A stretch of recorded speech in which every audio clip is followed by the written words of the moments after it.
I work hard. I stay busy here, and I split up all of my firewood into little pieces like that for my paint can stove.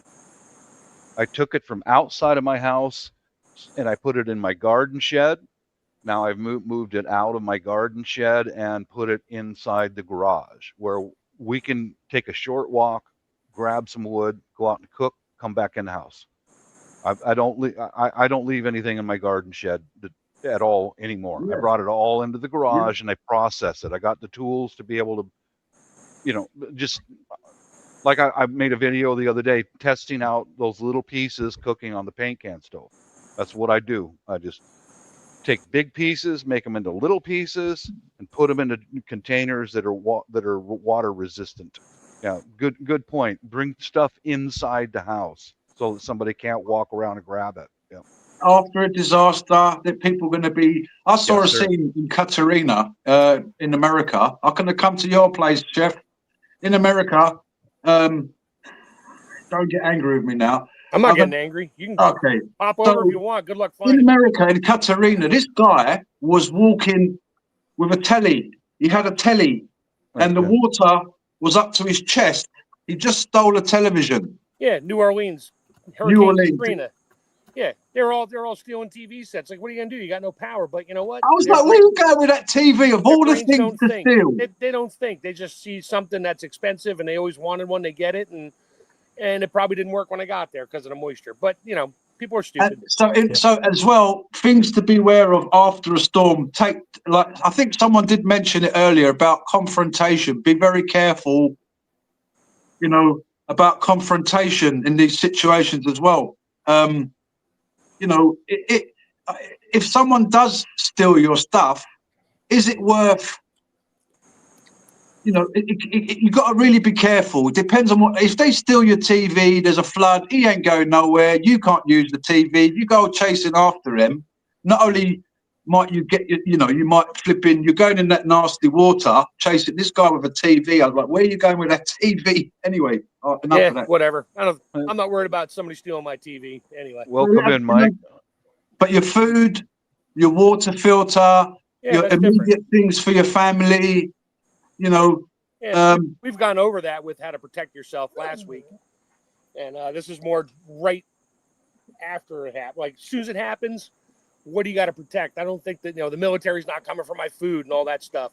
Neighbors are going to be trying to scramble to do their own thing. Mm-hmm. They might ask for help if you're good neighbors with them. You can give them some help. They can give you some help, or you can give them tips, tricks, and maybe help them out mechanically with tools and stuff. But right away, I don't think people are going to be going in gangs, running around stealing people's food out of their backyard or their gardens or anything like that. Not initially. If you're assessing your food supplies right after a disaster as well, I mean, it's probably a good idea to anything perishable, like stuff in your fridge and your freezer, consume that as quickly as possible. Mm-hmm. That's common. Yeah. That's why I've said that if something happens to the power and I know it's going to be long term and I know my generator is only going to keep up for so long, out comes my double burner stove, outdoor stove with a bunch of bottles of propane and all my canners. I will be pressure canning freaking every piece of meat I got in the freezer. So it'll last me another 2-3 years. It may not taste the same, but it's still protein and meat and whatever. But I'll be preserving it then. Right now I like it in the freezer because it tastes better. That's a good plan, Chef. That's very smart. Mike's eating his supplies right now. Yeah, I was gonna say, I am sorry. How you feeling, Mike? I caught a couple of your videos there going, yeah, this is a whole lot harder than I thought. Did you make it the full distance, Mike? No. I haven't seen any updates. Not the full, so the updates videos on the actual main videos on the channel rather than the shorts. I didn't make it the full distance. Originally it was 232 miles, but I did make it 171 miles to Scotland. So I made it over the border. If I'd have gone on like the main road, like the A6, or that goes right up the country, I'd have made it with time to spare, but it took me over some of the highest, 5,200 meters elevation in total I did, climbing with the trailer on my back. Lovely. So it was an accomplishment despite technically failing. I wouldn't really say that was much of a failure. When I was watching your videos, I learned two things. One, I couldn't do half of that, and the other one being, I'm never going to buy a trailer for a bike as a bug-out vehicle. No, no. Honestly, in like thinking about it, sat here thinking about it. Yeah, trailer, no problem. Yeah, it can't add that much. Yeah, the weight's balanced. Soon as you put anything into practice, it's a whole different ball game. Going up an incline like this felt like somebody was pulling you backwards. If I'd had exactly the same weight spread about my person and about the bike itself, it'd have been easier. Yeah, could you have done it with less? I could have definitely done it with less. The first night camping, you saw me pumping up an airbed and having this luxury little campsite. It was like, no, that was stupid. There was an extra kilo of weight you didn't need to carry with you. Yep. But this is how we learn. Mike, you use the magic word, practice. Yeah. So do it again. I'm only do it again. I'm looking forward to you doing it again next year. I want to watch your legs get waxed again. That was funny as hell. I watched that one. If it's grown back by next year. Oh, you'll get some grown back. The challenge for charity next year is going to be slightly different, but I want to do this cycle again either way, because I want to learn from what my mistakes and like adapt the route, adapt the bike, adapt the type of luggage, and see if it's accomplishable, and maybe not have as strict a timeline as I did. So it was a massive learning curve, and I would say you could sit there all day long theorizing how you're going to bug out. Unless you practice it, unless you do it, unless you feel that strain.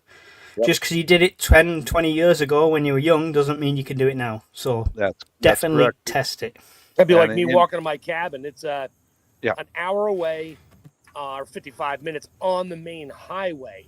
There are back roads I can get over there, but if I took just back roads to get there, I'm looking at just drive time at the speed limits, probably 2.5 hours. And if I have to walk it, I'm looking at 2 to 3 days of walking. And I got 2 huge mountains to go over. They're each, I think, the one, I'm in a valley. So the one just above my cabin, I think is 3,200 feet, and another one is about 2,600 feet. And there's no direct road. The roads twist and wind to get to the top. So you're not going straight up the mountain. You're walking these back roads that, instead of going a half a mile straight up the mountain, you're doing 7 miles back and forth, zigzagging your way up the mountains. So that's a long walk. I don't think I want to try to practice it. I don't think I'm not worried about it. It's not like I keep stuff out there where I have to leave the house and go there. Now, is there enough there if something happens? Yeah. If I see it coming, get in the car, grab your shit, go. I mean, only if it's generally out there, Yeah, only if it's genuinely part of a plan should you be practicing it and stuff like that. But it is a massive reality check, especially if you're doing it on your own like I did. There's a mental aspect that you can't possibly train in any gym for. There is a mental aspect to it, and day one, I'm concentrating on cycling, filming, waving at passers-by. By day 2, I'm in my own head. By day 3, I was talking to sheep and goats. By day 4, I was talking to dead relatives.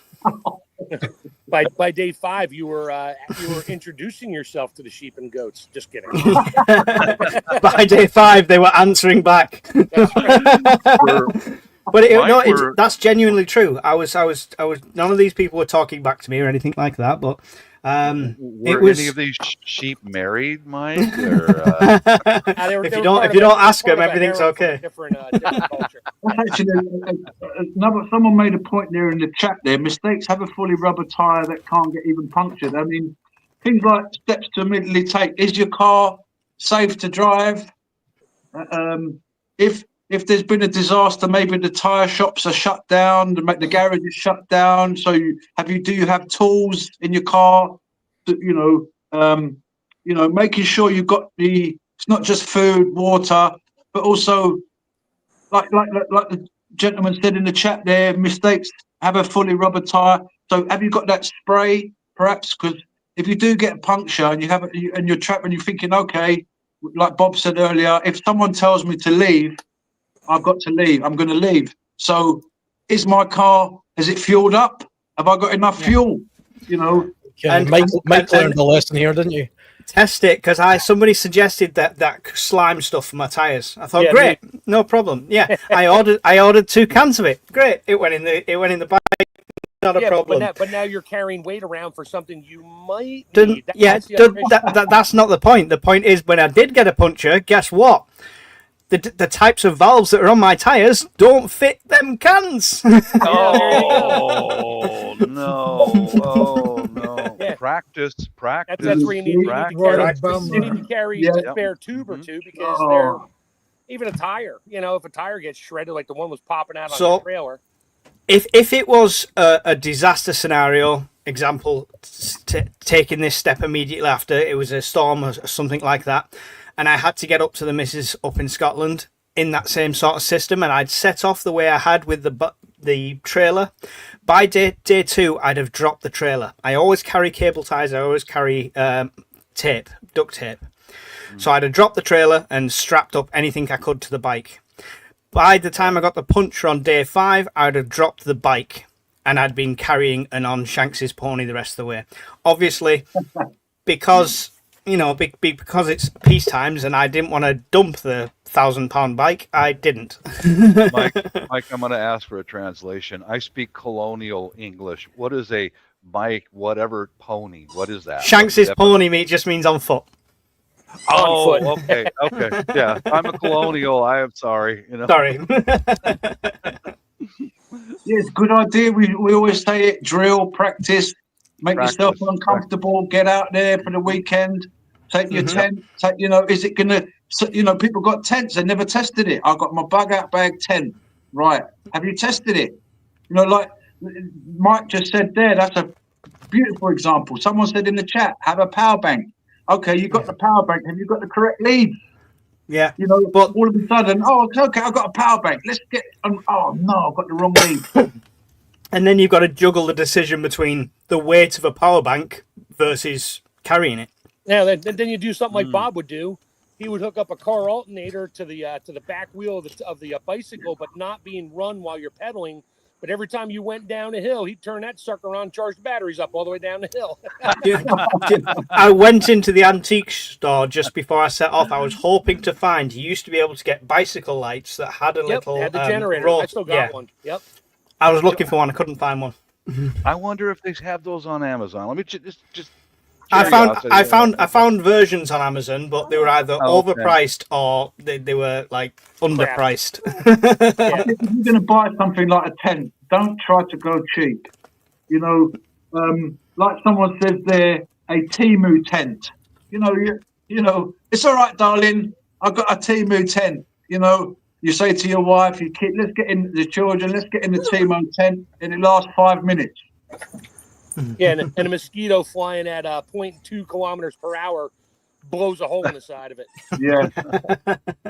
Oh yeah. Yeah, I highly recommend a tent that it costs over at least cost around $200. Yes. So, minimum. Minimum. I admit, I will tent. put it out there. The tent I got was a cheap one from Decathlon, but it was really good. And the only reason I got it is because I was going to get the more expensive one. I went into the store, I picked it up, and the weight of it, I was like, no. And then I picked up this little one. I thought, yeah, that'll do. It's better than a bivvy bag. That'll do. And yeah, but to be honest, on the rethink, I'll probably have a tarp and a bivvy. Yeah, Shadow just did he did a review on his tent going camping. It's terrible. It doesn't go back in a bag. None of them do. None of them ever do. I still have 2 tents from when I was a boy. I'm talking 35 years ago. They're Eureka self-standing tents. I mean, the poles are separate, but it was great because when I could stake it to the ground, it had the fly on. It was very strong. It wasn't a lightweight, but when I was done camping for like a day, 2, 3 nights, I could literally unstake it from the ground, pick the whole tent up by the crossbar. It would still stay as a tent and shake all the dirt out of it. And then fold it up and put it back in its bag. It all fit in the bags. Or I could set the fly up just by itself, which we did many times on hiking trips. Didn't have to set the tent up. I just put the poles together, throw the fly over, and we could sit underneath and eat lunch in the rain.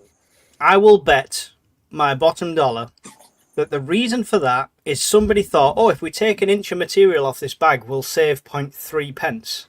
If we take another inch of material off this bag, we'll save another 0.3 pence per unit. They're saving the pence, but they're also saying, look, we just saved 17 grams. Yeah. And because some of these long-term hikers are all about, they weigh everything in grams they know what they got. Scavenge 5-star hotel rooms en route all the way. That's Well, at least you can work on your bicycle in an air-conditioned environment. I got one of these. This is a Ferrino light tent, and it cost me £170, and it's 1.7 kilos. nice. And Yeah. it's Have you ever set it up and slept in it? Yes, it's brand new. I've tested it once, and I bought a cheaper. It's still brand new, but I've tested it once, and it was. What I do is I combine a tent with a tarp. So, I've got two. So I did buy a cheaper one. I did a video of it years ago. I had a tent that I bought from Sports Direct, which is it was a cheap tent, but I had a British Army basher over the top of it, which gave it, which made it brilliant. I took it out in the Mini Beast from the East. I've tested that one many times, but I bought something a bit more stronger for the inner tent. It's a Ferrino light tent. My question is, can you sit up straight in it? Just. Yeah, because honestly, I've got a low profile tent, a Ranger 1, an old school Litchfield Ranger 1, and I can't sit up in it. And you've never seen something more horrendous than me trying to struggle put trousers on in a tent that small. It's just Oh, true that. You got to practice that. We used to get fully dressed inside a mummy bag before venturing out to 10 degrees. It's like you kept your clothing the bottom of the bag overnight to stay warm. In the morning, you put them on, and that always was fun in a mummy bag. You have no room to bend your elbows, knees, nothing. Yeah. And 20 years ago, I'd have took that challenge.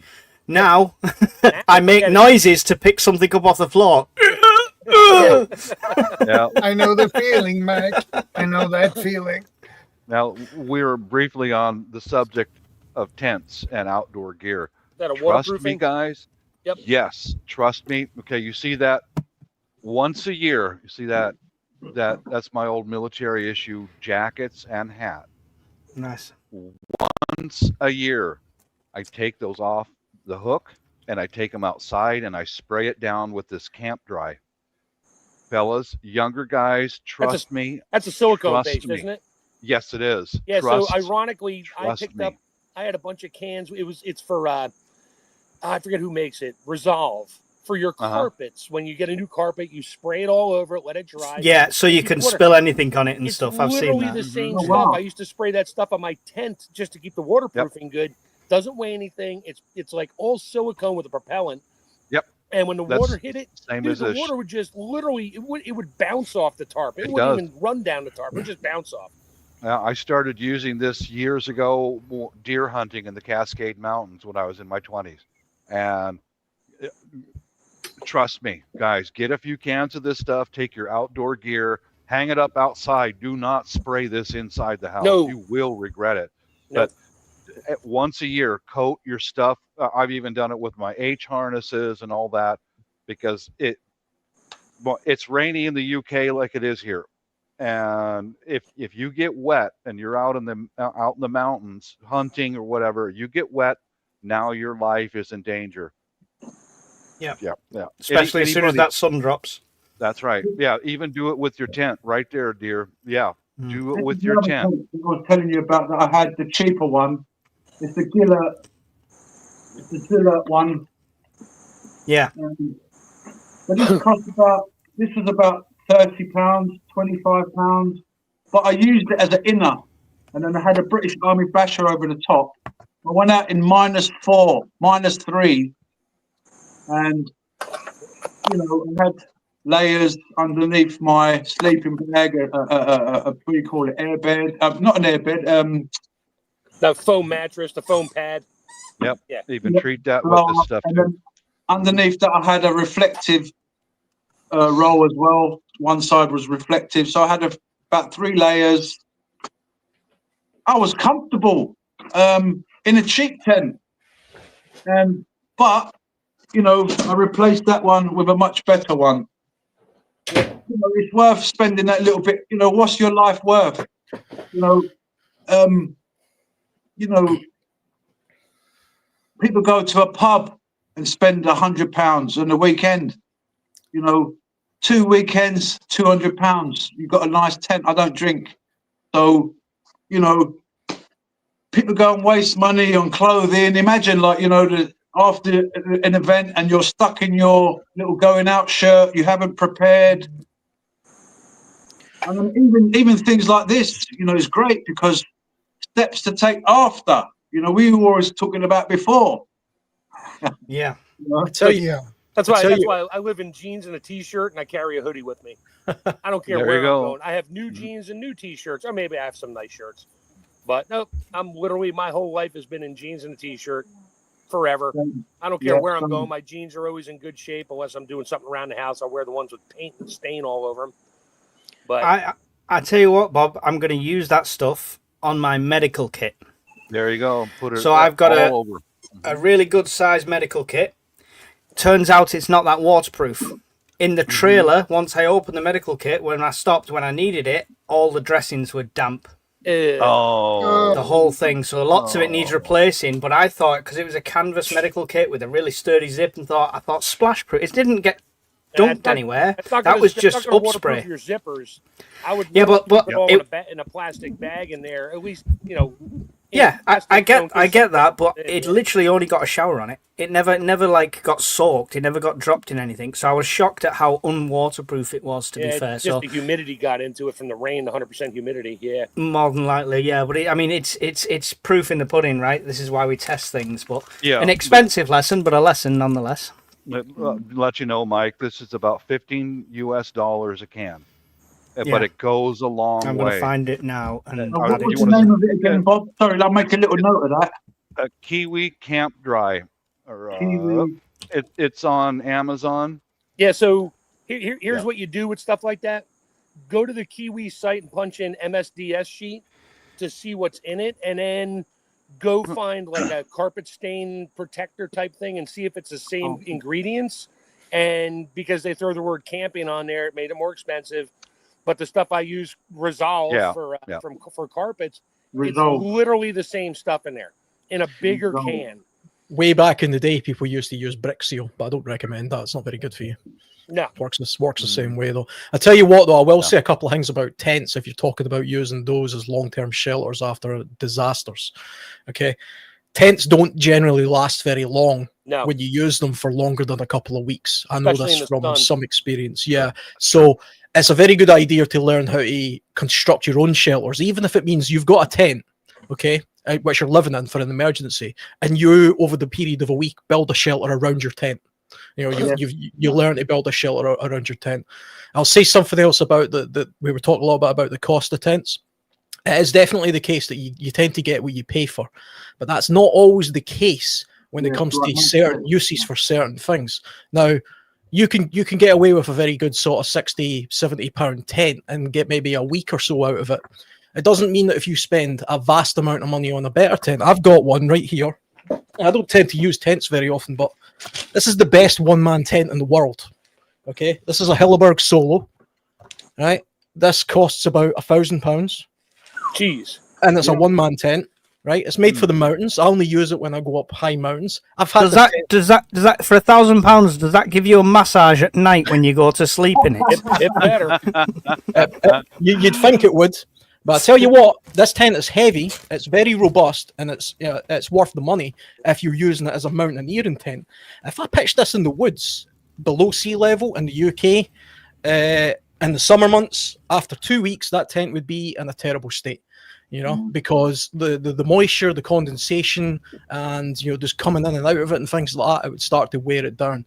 So if you can learn how to use something like a tarp, like Dearlove was talking about, over the top of a tent, or better yet, actually at your cache have a large plastic tarpaulin, just a big plastic tarpaulin. You can make a teepee style shelter out of that in minutes. It's very easy to do. 4 sticks, a big plastic tarpaulin that you get at a garden centre. That's a shelter. And if you look at countries in the world where people have found themselves exposed to the elements for a prolonged period of time, that's what they end up doing. They don't live in tents, because tents are made for a specific task and a specific task only. But after 2 or 3 weeks, you doesn't matter how good if it's a £30 tent or a £1,000 tent, you'll start noticing the leak. Just look at the pictures on the news of LA along the sides of the canals and out where they got all these tent cities set up. Almost every single tent has plastic over it. Yeah. Even they know better. Oh yeah, I've got one of those big giant blue tops. You know, I've got a blue top because you use a footprint as well for your tent. But yeah, I've also got one of those universal blue tops that everybody's got. Yeah, you can set those up in all kinds of configuration. Now there's my dog squeaking the ball again. And also, like Alan said, it's good to. I mean, I love throwing a debris shelter. I've not made many videos about it because, I do love going into a forest and throwing a. I used to do it in Epping Forest. I used to do tarps, but then, doing some, and sometimes you can actually find, like trees that are felled, and then you get other branches, make it a kind of upside down V shape, and then you just throw other. I'm going to do a video on one soon, and you just like start throwing debris on it, leaves. But once you start putting the sticks that way, and then you put a few that way, and then you start filling up the holes with anything like debris, like leaves. I posted a link in the side chat. I've just looked at it. Did it? I would go camping with that hot Korean chick any day. Oh, one of them ones. Oh, she'd have to lose the fluffy dog for me. Doesn't your wife get jealous, Bob? I was just going to get that. I don't care about the damn dog. Look at that. Oh, yeah, I think my wife would have something to say about it. But yeah, I would just a little tent camping with her. Come on, little tent. That's like a 3,000 square foot tent she sets up. That thing is huge. You guys are looking at the dog. You guys are looking at all the gear, and I'm looking at that curves, man. Yeah. Ooh, that's a nice tent. Can we go back to the 3-bedroom house topic again? Yeah. After the disaster, Bob's going to go tent with that chick. Yep. That's on topic. There you go. Just saying. Can we go to the second key point? Mm-hmm. Sure. How to file insurance claims and seek assistance from agencies like FEMA. Don't. Yeah. There you go. Next. FEMA, you can keep FEMA. FEMA doesn't give you money. They loan you money. If you don't pay it back, they own your stuff. Wow. That's the way it is. They don't talk That's about the way it is. That happened down in South Carolina. Like, Wow. I'll give you $300, sign here. And a bunch of people read the fine print and said, you have 60 days to pay it back or 90 days. If you don't pay it back, they put a lien on your property. Wow. Yep. That's what FEMA was up to. And insurance companies, sure, if there's insurance companies around, if it's a localized disaster, yeah, this is where you keep your insurance information. Although most of it, nobody has insurance papers anymore in a safe box in their house. It's all online. You just call up your rep and be like, hey, it's Mark. Blah, blah, blah just happened. And, a tree fell across my house. Like, okay, take some pictures, send it in. We'll send out an estimator and we'll screw you later. But anyway, I never knew that, Mark. That's disgusting, that is. Like, profiteering. That's what from FEMA did. disaster. Yeah, that's what they do. But I think, I was just going to say, I think prepping your, important documents, insurance, and things like that is something that probably goes. People overlook that kind of stuff. I mean, right now where I'm sitting just now, I've got downstairs in my kitchen. I've got a fireproof safe, and it's not locked. Too. The only thing that's in it is some vital paperwork, like birth certificates and marriage, all the stuff like paperwork that you're really going to have a problem getting copies of again if you got the originals. Yeah, secondary stuff. I've got a filing cabinet right beside me full of this kind of stuff here. But also, which is probably more important, I've got 2 of these, which is just it's a 500 gig storage device. And I took a photograph of every single piece of paper that I've got relating to my house and my insurance and things like that. And I've backed it all up on here. I've got one right here, which this is like my office. So I've got one here. And I've also got one of these in my shed in case the house burns down. You know, I could try putting it inside that fireproof safe, but I thought, well, what the hell? I may as well have one in the house and one out the house. So, and it's just a backup. And if somebody stole this, to be honest, there's nothing on it that they could use. It's not, you know, is that a solid state or a spinning drive? Solid state. Solid. They're inexpensive. You can get terabyte ones, but you can get a 2 terabyte one in the States here now, solid state for like $129. Oh, actually, this one is 1 terabyte, which is overkill because photographs of documents take up no memory whatsoever. Right. Yeah, it could be a good idea after disasters to thumb drives. Yeah, and also like having copies. Yeah, that's nice. Yeah. Oh, you're on mute, Mike, or I can't hear you. I'm muted. I'm talking to myself here. So I've got a main hard drive which has got a little USB cable that stretches out of it, so you don't need the cable as well. I've got all sorts of thumb drives. They have different information on different documents depending on what it is. The one I've not got on me because it's in my bug out bag is the Survivor one that I've shown before. It's a Corsair Survivor drive. And it's a USB drive. It's housed in its own metal tube cylinder with 2 rubber bands around it. Shockproof, weatherproof, absolutely everything. That has my life on. It's also encrypted. So if you put it in your computer, if somebody finds it, puts it in the computer, they can't get anything. Yeah, you need the password to get on it. Yep. Yeah. So that's the main one, but all insurance, anything like that, everything's paperless these days anyway. Like Mark said before. So just your entire backup should be in something like this, in a solid waterproof case. Also, email everything to yourself. You can email all your documents to yourself and just keep them on a virtual folder in like your Gmail account or something. See, just quickly on that fireproof safe, I used to keep that in this office actually. And somebody I was speaking to online says, you realize if your house burns down and the floor collapses, you'll be digging through the rubble looking for that thing. Put it in the corner of a house next to the wall, like in your kitchen. On the ground floor, in which case you know exactly where it is, and I thought that was a good idea. So that's why it's in an airing cupboard now, where the gas meter is and stuff in the kitchen. At the epicenter of the explosion to really test it. Having little waterproof cases is a good idea. So you can have photocopied documents.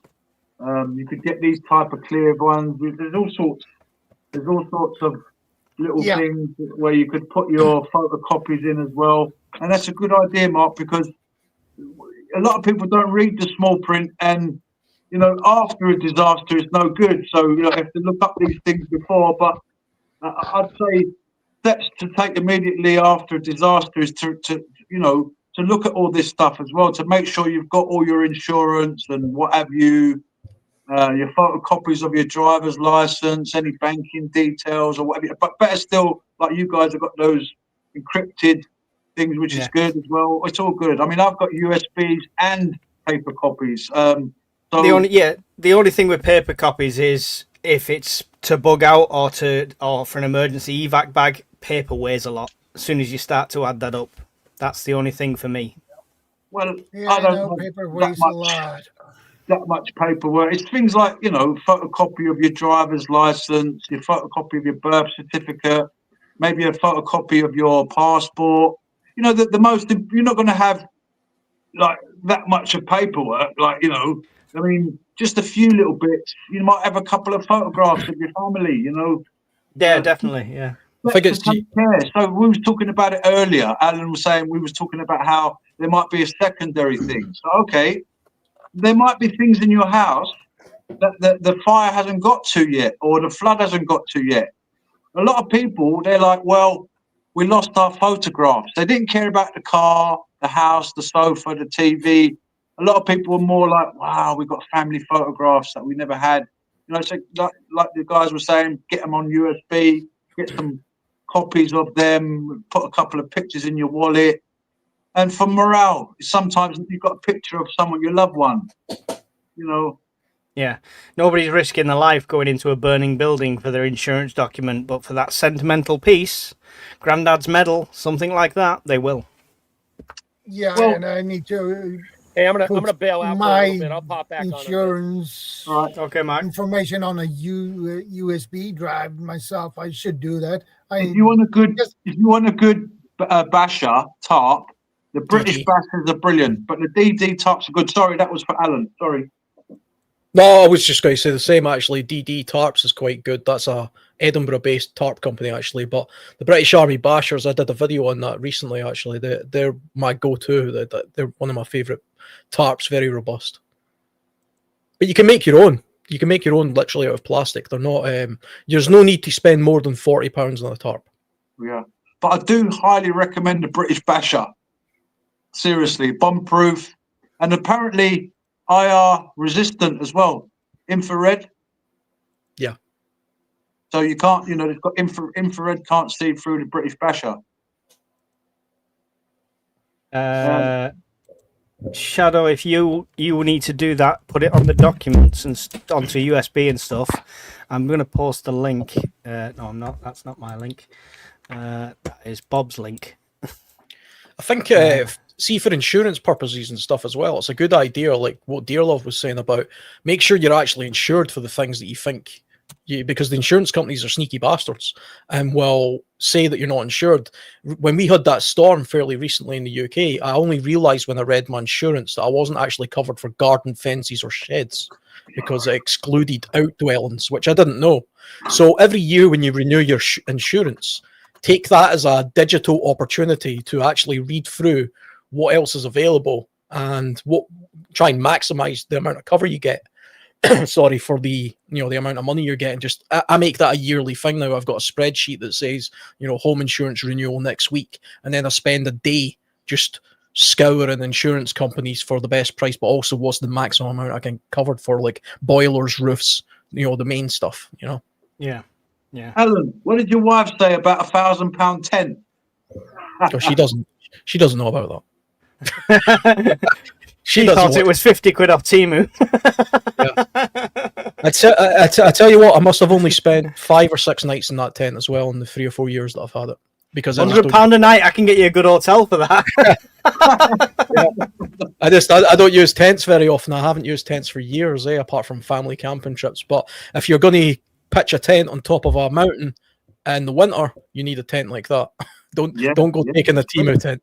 No, you can't muck about in the winter in the mountains. I mean, you see some of these guys do videos, and they're in the tent, and you can't hear them speaking, and the tent's all sort of folding in, and they're going, "I'm really having a bad night," and they've got like a really good tent, and the wind is blowing the thing around. I mean, they stick their head out, and it's. Yeah. Funnily enough, talking about tarps as well, the company that make that tent, Helleberg, also make tarps if money's no object, because their tarps are also expensive, but they are the best. Yeah, the Helleberg tarp is amazing, absolutely amazing. Triple silicon sealed, and it uses their own special material, which is genuinely indestructible, unless you burn it or something. Shadow, I posted the link to that stealth drive on the chat. You might have to search it in your country, sort of thing, but that's the one that I would highly recommend. And if you ever need any help actually encrypting it, just hit me up and I'll help you with that. That would be awesome. Okay, I'm back. All right. Well, they deliver to Sweden, so that's good. Yeah, there's all different sizes. I've only got, you don't need, unless you're going to put movies on it and stuff like that, you can get a terabyte one, which should be great, but I've only got the 32 gigabyte one, and I've got more than enough space for everything I need on it. Yeah, I've got a 5 terabyte. I've got a massive one. Well, it's not massive, but it's got loads of stuff on it, and it's got loads of space on it, and it's not all about size, Daryl. It's not all about size. It's don't panic after a disaster. What's happened? Is there any? Maybe you could look for information, like we're saying, like Alan said. There could be, like we said earlier, could be a secondary volcano, eruption, or so. Where am I? Oh, Yeah, so respond, don't react. I think that's important as well to start thinking about where your information sources come from at this point as well. Yeah, because like people trusted talk about information. this, whether people that you can look at information, is there something coming after that? You know, is there whatever? Yeah, information is very important. Sorry, I'll cut you there. No, I did that to you. I was just. That's another warning, Bob. That's another warning. Like having a good radio at home. Steps to take. Okay, listen to the radio. Find out if there's any more weather fronts coming. Information is going to be very important. Yeah, I've got. I like every bit and bytes of this stream. CR. Yeah, I've got one of those multifunction hand crank solar radios, and I've got an AM/FM radio. I must warn. I've got a whole box of batteries for it and all that. Yeah, there's good radio stations that broadcast only for local news, AM stations, but tune to the weather channel. You can get radios that are purposely tuned just to the weather channel. Right. One thing I'd say about those wind-up radios, I was in an emergency once in Cyprus, and my phone was down to 0, and it was just about it was up 1, and it was just about to die on me, and I really needed to make an important phone call. So I'm in the airport with a phone, like with this radio wind up to a charger, and 15 minutes, and the phone got to like 2%. Yeah.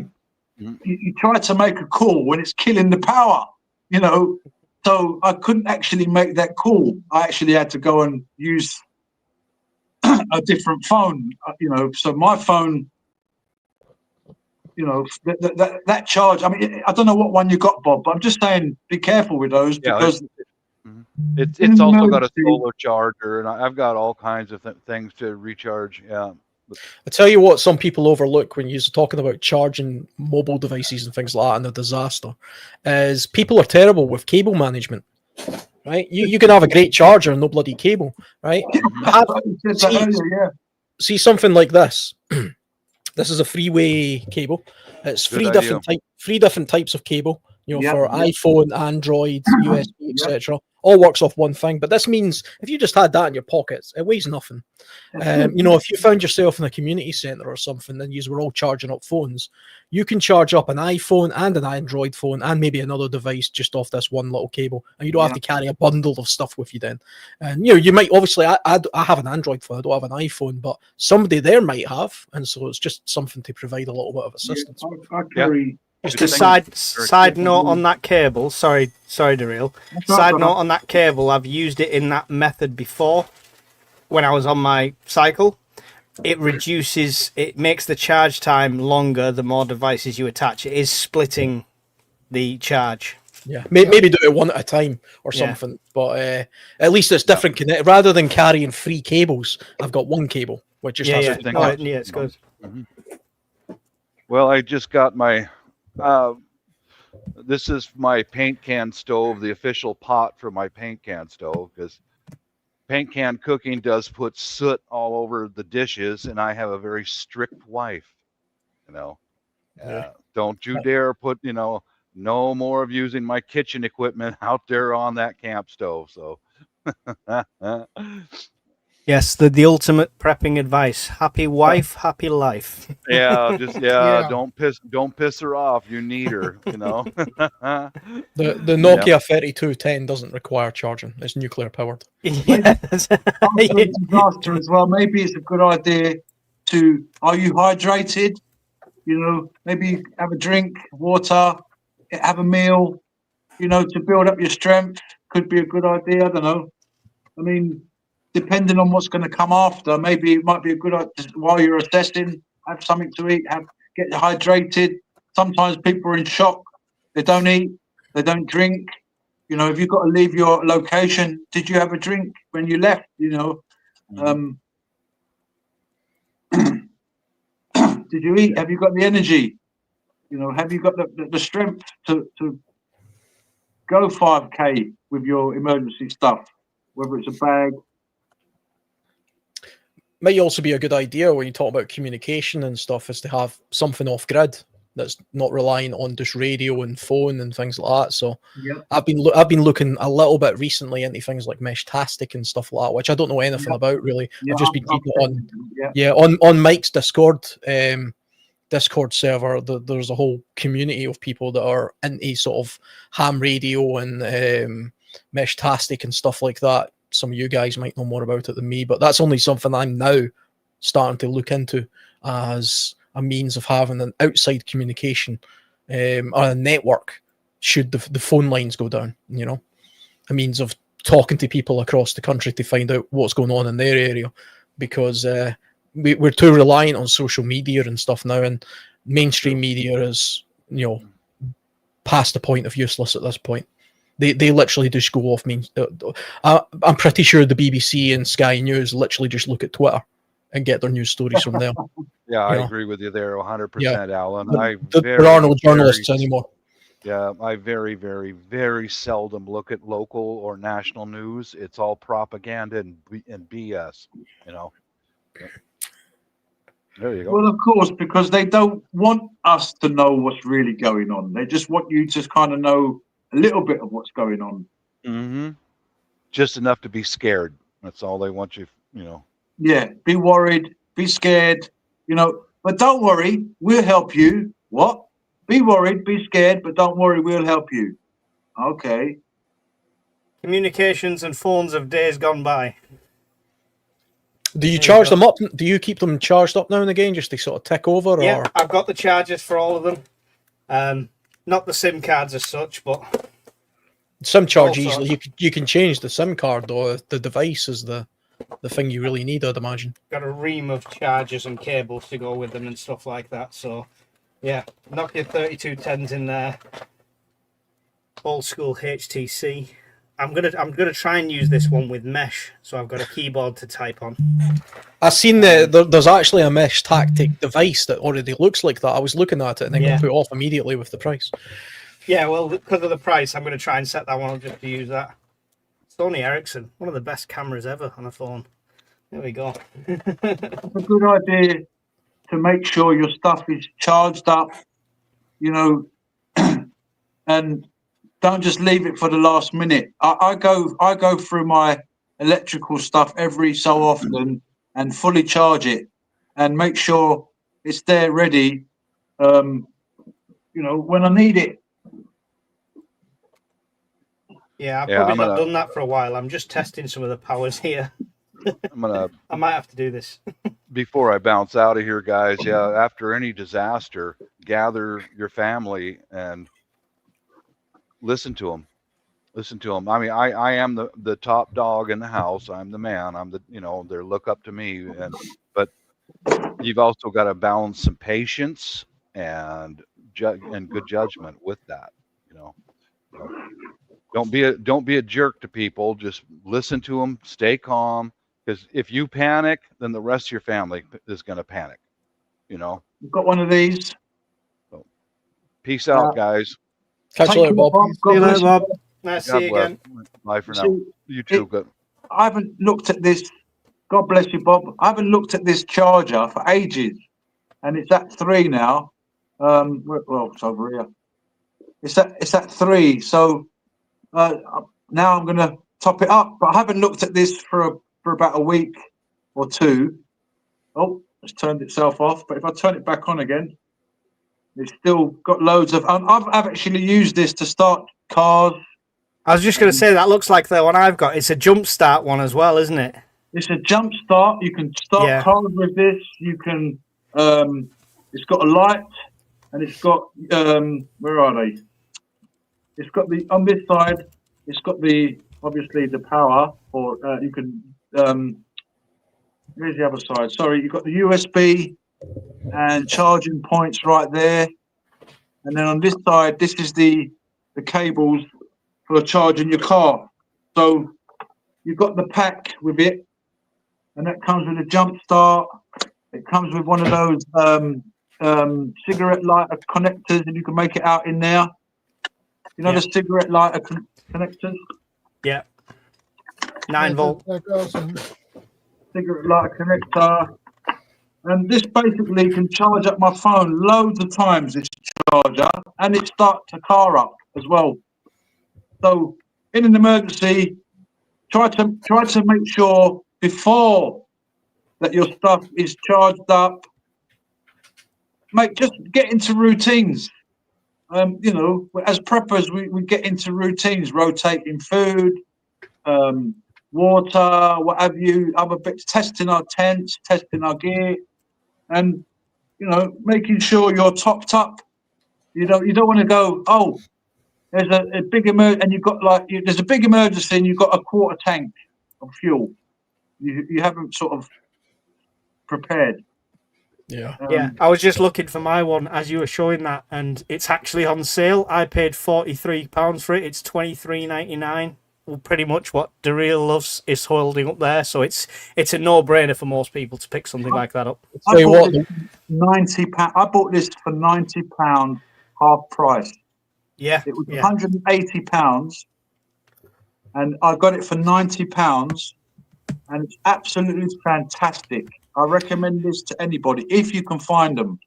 yeah, the one I've got, which is also a car jump starter, etc., I got from Lidl for £34, and it's Yeah. fantastic.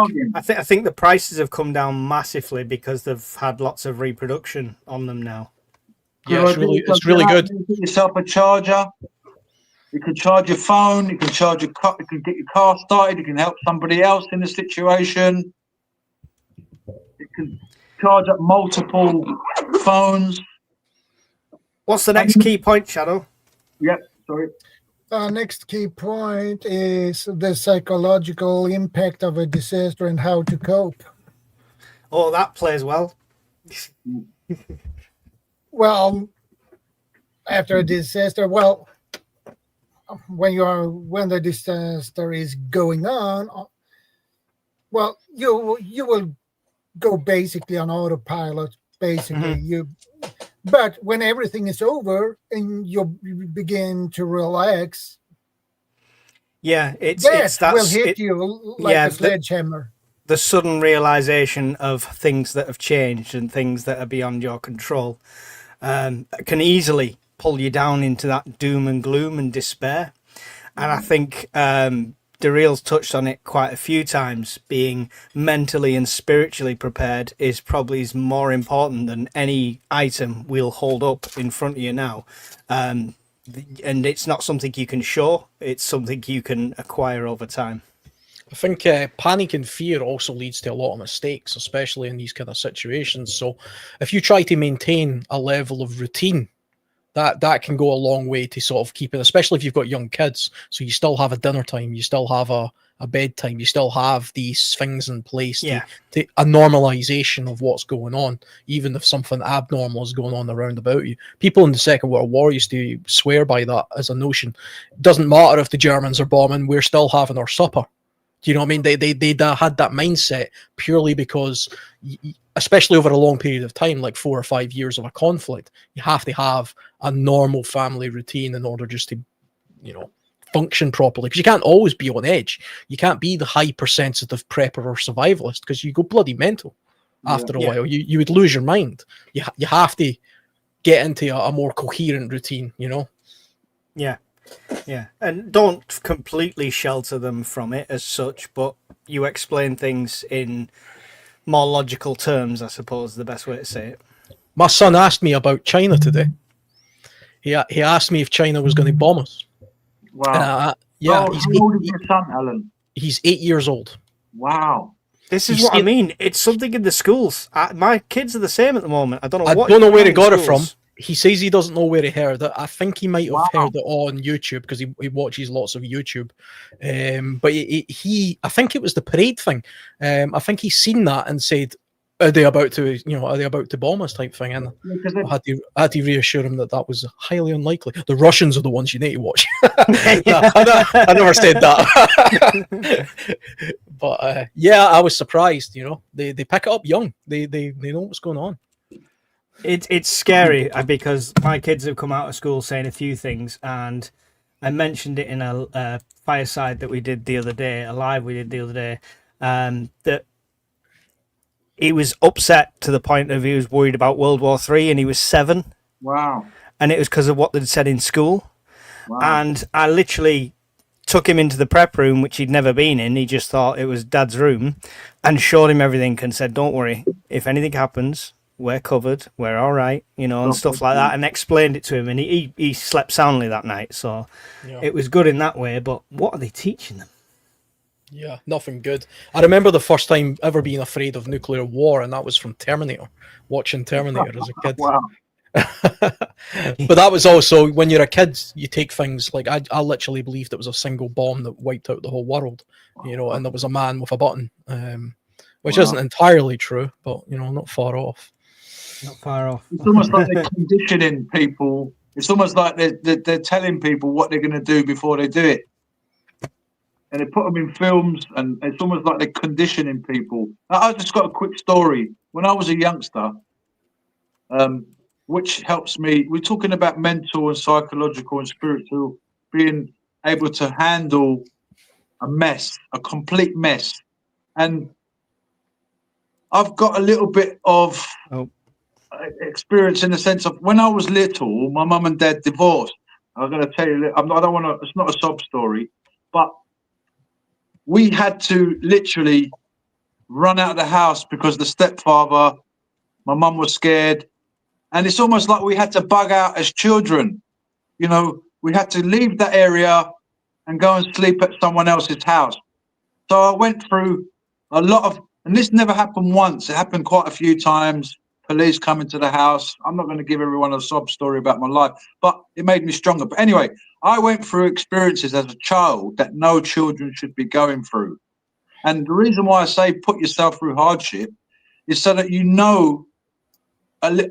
something how it feels. Now, being a child, you're gone out of the safety of your home, you're in someone else's house, and I've had to sleep on the floor. When I was a child, there weren't no bed for me. I literally slept on someone's front room floor because my mum was so scared to go to the house. So, I mean, that kind of helped me prepare me for now, in a sense, because I know what it feels to be completely taken out of your safety zone, your comfort zone as a child, So growing up, certain things that wasn't comfortable for others, I could kind of bear it. So that's why I say to people, get yourself uncomfortable, go and have no electricity for 2 nights, practice this stuff. So that, like you said, routine, so that if steps to take immediately after, what do you hear when soldiers say, then the training kicked in, or the fireman said the training kicked in? So this practice and rehearsing, in my memory, it's a tough memory to have, but at the same time, it built up a resistance in me. It goes to what you're talking about, the practice. I've said this before in one of these discussions before. There's ways of introducing scenarios to your family and your kids and things like that prepares them for things, mentally and even just practically, that doesn't have to put any kind of fear into them. So I take my son camping, and we practice things while we're camping that it's not necessary to learn how to start a fire with a flint and steel. It's not necessary to learn how to build a shelter, really, from a camping point of view. But those are things I'm teaching them anyway. One, because it's just fun to learn. It's fun, something to do. But over a period of years, if he were to ever find himself in a situation where he found himself in a place like, the wilderness, he would know how to do those skills.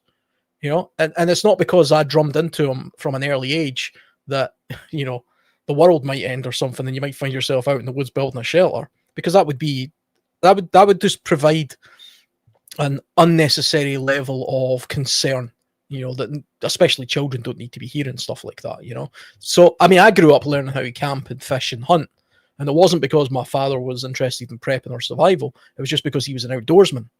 But when I got to be a teenager, I realized, hey, if something ever did go down, I actually have the tools in my head and, you know, psychologically to be able to just wander off into the woods and survive for a little while. Whereas other people at my age who had never done that before, the prospect of even being in a dark place in the rain would be unbearable to them, you know. So that would give me a little bit of an advantage should, you know, some terrible event happen and I found myself in that situation. And so I do the same sort of thing with my, you know, my family as well. To me, a yearly camping trip is also a bug out exercise. That's a bug out drill, you know. But it's also just a camping trip, you know. So you can have it both ways. You could also have an incentive with your children. Okay, we're going to go camping, and today you're going to cook the sausages on the campfire. You know, and if you cook the sausages correctly, there's going to be a little prize for you or a little incentive. I mean, as when we were little, I'm sure you guys have heard of the Cub Scouts. I mean, you'd even get a badge when you cook some sausages. You know, I got the badge for the sausages. My son's in the Cubs. You know, I joined him up to the Cubs. He was in the Beavers, and now he's in the Cubs. You know, because when he gets a bit older, he might or may not want to be in like the Scouts and stuff because it's not cool or whatever. But it gives him a foundation of here's how you work with other people. And when he goes camping, he gets to do things that he doesn't normally get to do. So the very first thing I say to him is like, "You're building the fire. You're starting the fire." You know, and he's never even seen a light. He's never tried a lighter before. Me and his mother don't smoke, so he's never even seen one before. But you get to do these things for the first time when you're out in the woods, and it's interesting and scary for them. But that's how they learn. And it doesn't have. We're focusing on kids, but this can also be adults as well. If you've got, you know, a partner who's never been camping in her life or whatever, introduce her this way.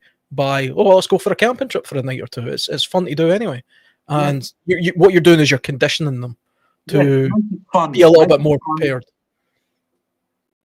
It's good for morale as well because I mean it takes away the fear element of it. The being displaced from your house is probably one of the most terrifying things that could happen to you in an emergency, in some sort of disaster.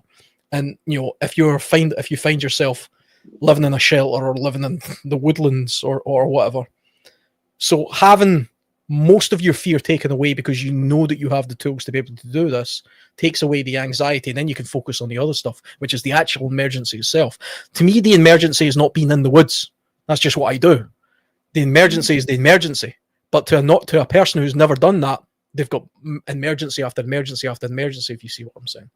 Yeah, Mad Chick put there, being temporarily displaced is like being forced to bug out. Now, I bugged out when I was a child. Like she said, that's probably why Mad Chick said that, because I had to bug out as a child, you know. But the thing is, I never had nothing. I never had anything. And I was like this little guy. I was like a little child, but I was actually quite mature because of this stuff we were going through. You know, and I never had anybody there to help me, you know, because my mum was in her own world, you know, with the stepfather. My dad was all remarried. So as a child, temporarily displaced, you know, I got nothing. I never had anything, you know, didn't have another jacket. And to be honest, I never told anybody this story. So I'm trusting you guys, all right? When I was little, sometimes just between us and the internet.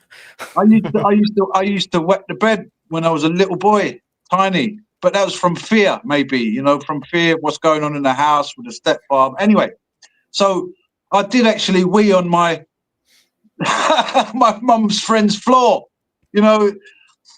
But yeah, I was uncomfortable. I never had nothing there, you know. So yes, it was like bugging out from a child, and you know, nobody wants to see anybody in a situation like that. But I'm heavily relating to you there, Daryl, because I went through very similar things, and I think now that's why I'm different to like my partner and stuff. I can sleep anywhere now. Like if we had to leave now and sleep on somebody's couch, somebody's floor, in a tent. Oh, luxury. Yeah, well, you know, it's like it wouldn't bother me one bit now. Whereas a lot of people are very home orientated. Oh, I can't sleep if I'm not in my own bed and stuff like that. So as much as you wouldn't wish that upon anyone, I think it does harden you to them situations in a way. I watched this video the other day of the Dogon tribe in Africa, Mali, and they're literally at night where they're sort of keeping an eye on the jihadis that they're having the trouble with. They're sleeping literally on the rocks at night, and they've got the gun in their arm, and they're just laying on the rocks at night. That's it. Like, you know, no cover. That's it. Yeah, needs musts. And That's I mean, why, these are hardened people. I mean, us lot here in some people, they're like, oh gosh, I haven't got silk sheets. My mattress is not thick enough. Like, you know, oh, I haven't got a water bottle, electric blanket. The princess and the pea. yeah, it's why it annoys me when I hear people say that, well, there's no point in preparing to bug out because you'll never bug out. It'll never happen because they have it in their mind that bugging out just means running away from war or something like that. It's not. People bug out all the time. You know, women especially. I mean, both you guys are talking about a little bit with domestic abuse and things. Women bug out of their homes frequently. That is not an uncommon thing. I mean, everybody knows a story about a woman who's threw some clothes into a backpack or a suitcase and took her 2 kids into the street, not really knowing where she's going. Now, if you're in that kind of, you know, predicament, I would suggest that you start thinking about bugging out at the same way that a prepper does, or survivalists. Where are you bugging out to, and what's the threat and what's the danger, and then put provisions in place for that, especially if you're at risk of that, because as preppers or survivalists, we're all about forecasting risk. I mean, that's ultimately what we do. We look at the scenario that we're in today, and we hedge our bets based on what risks we see in the future. Now, it might be World War III or some other, you know, meteorites or zombies or whatever. But if you're a woman in an abusive relationship and you've got a kid, that's your danger. That's what you have to be preparing for. That's what you're bugging out for. And it might be the case that somebody is watching a stream right now who does live in that kind of situation. They are thinking to themselves, well, yeah, that is kind of me, that they're talking about me here. So I would say start thinking about that like a prepper and start thinking about a bug out plan. It's slightly off topic to what we're talking about just now, but it does annoy me when I hear people say bugging out is not a real thing. It's not a real prospect. When have you ever did it? People do it all the time. It happens all the time. You say it's off topic, but a disaster doesn't necessarily have to be a natural disaster. It doesn't necessarily have to be World War III. It could be your own personal circumstances that's your disaster. So it is on topic. Yes, I agree with that. And I'm extremely uncomfortable. I learned how to be extremely as a child for many years, and I'm not, you know, it's not. I'm not saying let your children go for any of that, but you know, taking them camping, making them go rough a little bit, it's not going to hurt them. A little bit of mud, a little bit of coldness. You know, I mean, what do they? If there's a disaster, there might be mud, water, cold. You know, and then I'm cold. Like, you know, they've never been. You know, and as fathers and mums, you've got to protect your children and bring them up. And I'm sorry to hear about your story there, Mike. But thanks for sharing it. And it's good, you know, that we share our testimony stuff, and these are going to be your tools. We talk about mental state, spiritual state. You know, you need tools. It's like a ministry in a sense. You need tools for your ministry. Like, you know, we're like preppers. We're like, you know, you're telling people, giving people ideas. It's almost like you're preaching, but you're not. But you're just telling people for their safety. Like, you know. Like you brought your child into the room and said, son, if anything happens, we're covered. You know, daddy's thinking about it. I'm on the case. I'm sure the same with Shadow and Alan and other people. Look, children, we've got this in place. If they do, I mean, hearing stories about 7-year-olds and 8-year-olds. I mean, I never had a clue when I was 7 or 8 years old what China was doing. I was still eating worms. Me too. I was like, what's going to happen today? Is my stepfather going to stab me? Is he going to kill me? He stabbed my brother twice. Oh, wow. Yeah. He's tried to stab me. You know, I've been in and out of battered wives' homes. I've had to bug out in places where you're in a room and there's 3 families in that, 3 women, battered women in that room, and there might be in one corner 2 bunk beds, and the 2 children are sleeping with their mum, and in another in one room, you know, and like, wow, I've had to change location, you know, so my gosh, how I kept my sanity. That's why I believe in God. I thank God, because the world never kept me sane. The world is mad. The world's definitely changed from the. I mean, not taking anything away from what you're saying there, from an individual point of view. I mean, that sounds terrible what you went through, and that's you're lucky that you at least came out stronger, you know, from Amen. that kind of stuff. But I mean, people are exposed to a lot more things nowadays. I don't know where my 8-year-old heard that stuff from. It could be YouTube, it could be school, it could be anywhere or something like that. Like Mike, I was just, you know, when I was 8 years old, I didn't even know, I don't know my arse from my elbow when I was 8 years old, let alone what was going on in China. But it's about morale. The military focus a lot on morale for a reason, and they always have done it, because the morale of a person's attitude towards what's going on can really put them, it can prepare them for literally anything. Absolute mortal death could be staring them in the face, but if they've got high morale and high spirit, they'll face it and they'll go through it. Amen. I just watched a video today from a guy, I can't remember the YouTube channel name, but it's all about the Redcoats. He's a historian about the Redcoats, and he was talking about the Battle of Balaclava. Look that up if you guys don't know anything about it. But basically, a huge line of Scottish soldiers, Redcoats, just stood facing, you know, a huge army of horses running towards them.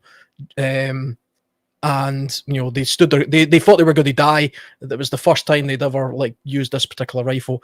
I won't bore you with it too much, but what they had was a charismatic leader that installed morale to them to say, "Look, you might die right now. You might die in the next 20 minutes, but you'll be bloody heroes. And this is what we do. This is what we stand for. This is what we believe in. We're going to do it, and we're here, and we're going to fight through it." And they won that battle, by the way, without practically any casualties whatsoever because of a new technique. But Yeah. morale goes a long way, and if you are the person after a disaster that's running the household, like Bob says, you have to be, even if you're afraid, even if you know, if you genuinely know the circumstances are a little bit more dire than they appear to be, or even if you just don't know, you have to put on that facade of, it doesn't matter, we're going to get through it. This is, you know, and sort of cheer everybody up, get a bit of a group morale going, encourage other people around you to sort of fight their way through it. Because the old saying goes in survival, which I think was also coined in the movie The Edge, which is fantastic if you've ever seen it. It's got Anthony Hopkins and a bear in it. You know, most people don't die in the wilderness because they starve or they dehydrate. They die of shame. And what that means is they die because they sit down and they think, all hope is lost. I can't do anything. I don't know what I'm doing. And they die. Yeah. But the That survivors means fight they for it. lose their hope. Yeah, they lose all their hope. It doesn't matter where you get I'm the a hope survivor. from. I'm what you call a survivor. So is Mike. It doesn't matter where you get it from. It doesn't matter if you get it from religion, or you get it from a charismatic leader, or you get it from your own mind, you know, your own ability. But you have to dig into it, and you have to find it, and then, you know, that'll power you through. You reminded me when you mentioned balaclava. It's probably a more relatable one that people have heard of Rorke's Drift, to a very, very similar sort of situation at Rorke's Drift with troops. And the military is, morale is a massive thing, but it's also discipline and routine. Discipline and routine. There's a reason we still march like we do, while the Chinese troops march like they do, and stuff like that. And Yep. it's there's a lot to be said for it. And I think instilling that after a disaster as well, as much as you don't want to scare any kids or any family or anyone who's come round and sheltered at your house, to have them in a routine and to have discipline within that routine is going to make everyone's life easier and give them purpose. Yep. Yeah, And absolutely. as fathers, parents, you have to be strong. You can't show any sign of weakness, because your children see you as, you know, super parents. You could do anything. You can fix any situation. And if they see parents going, "Oh, what are we going to do now?" You know, the children are going to freak. And You know, you got to keep your head together. When what's that poem? If any, is it Kipling? Or when all those around you are losing theirs. Yeah. Their I know heads, which one you mean. Yeah, losing their heads. Yeah, I can't remember the whole thing, but I know everyone exactly what around you you mean. losing their heads. You know, you got to keep yourself together. And I'm thankful for those experiences. Now, as I've grown up and I'm 57 in November, not that I celebrate birthdays. I don't want any birthday present. I don't want nothing.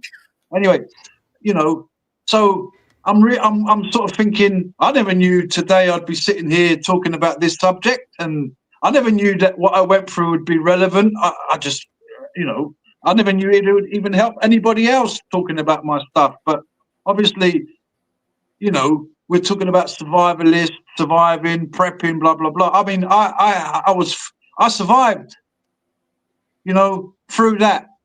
So being uncomfortable, you know, I remember actually hiding in an adventure playground at night time, at dark, and my mum's looking at our flat. I'm thinking, what are we doing out here? We've got a flat over there, but my mum's too scared to take us to home because the stepfather's there.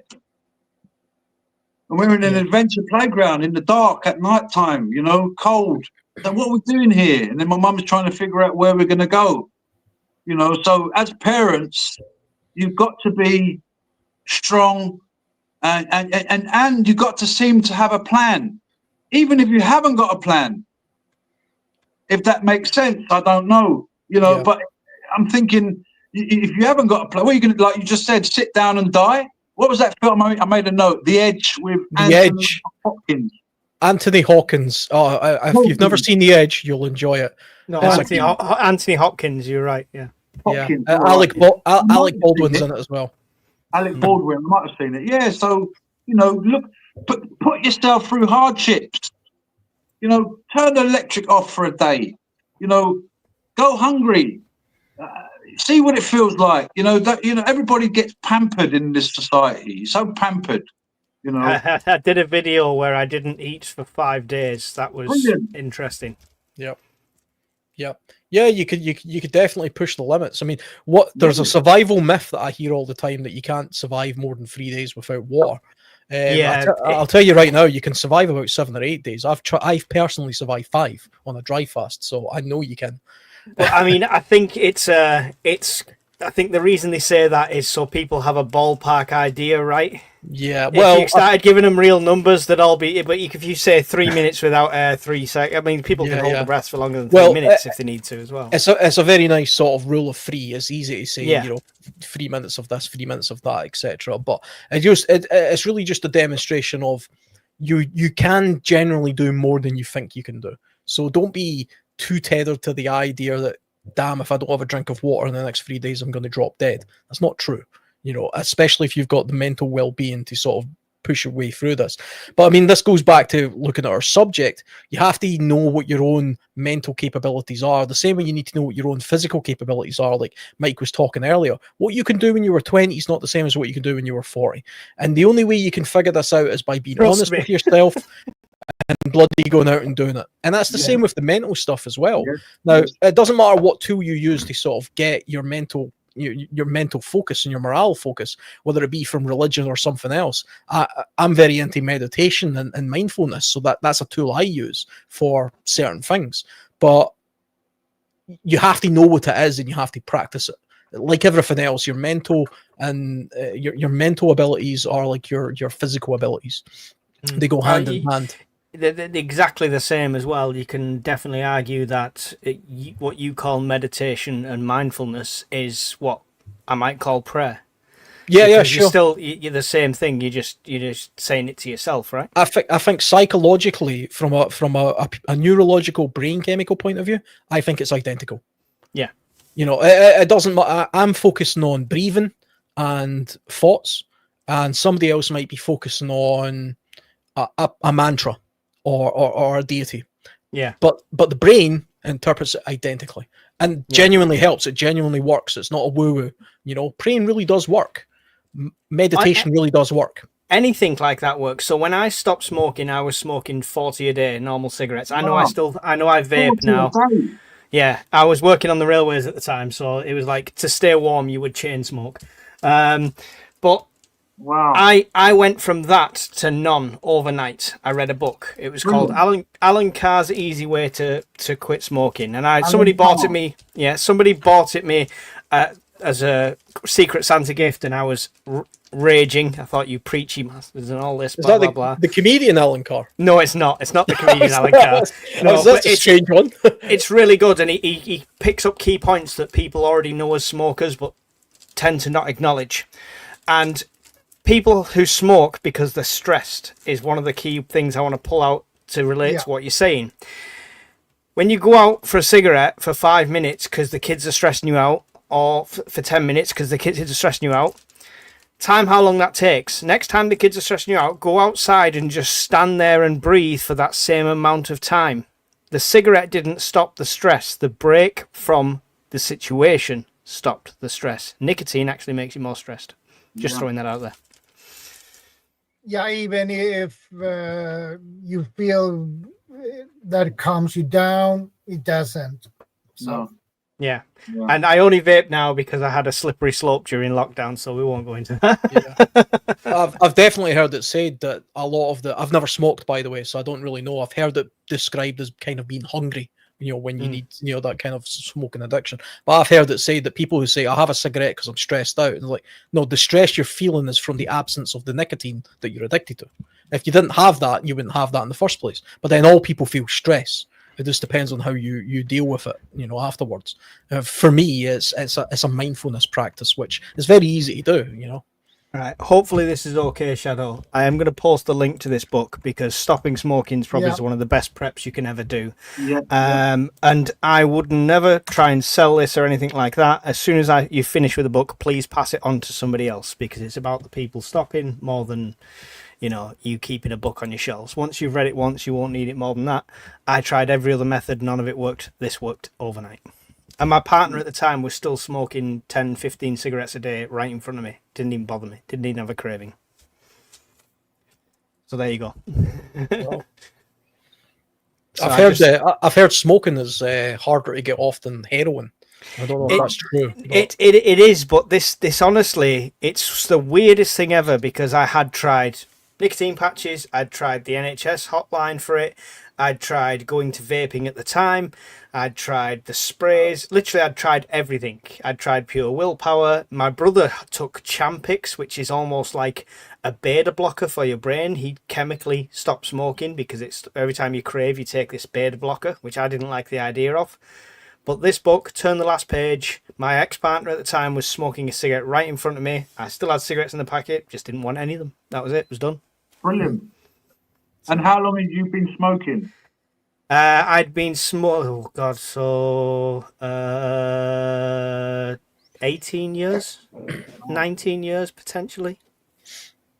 So, yeah, it was definitely an eye opener.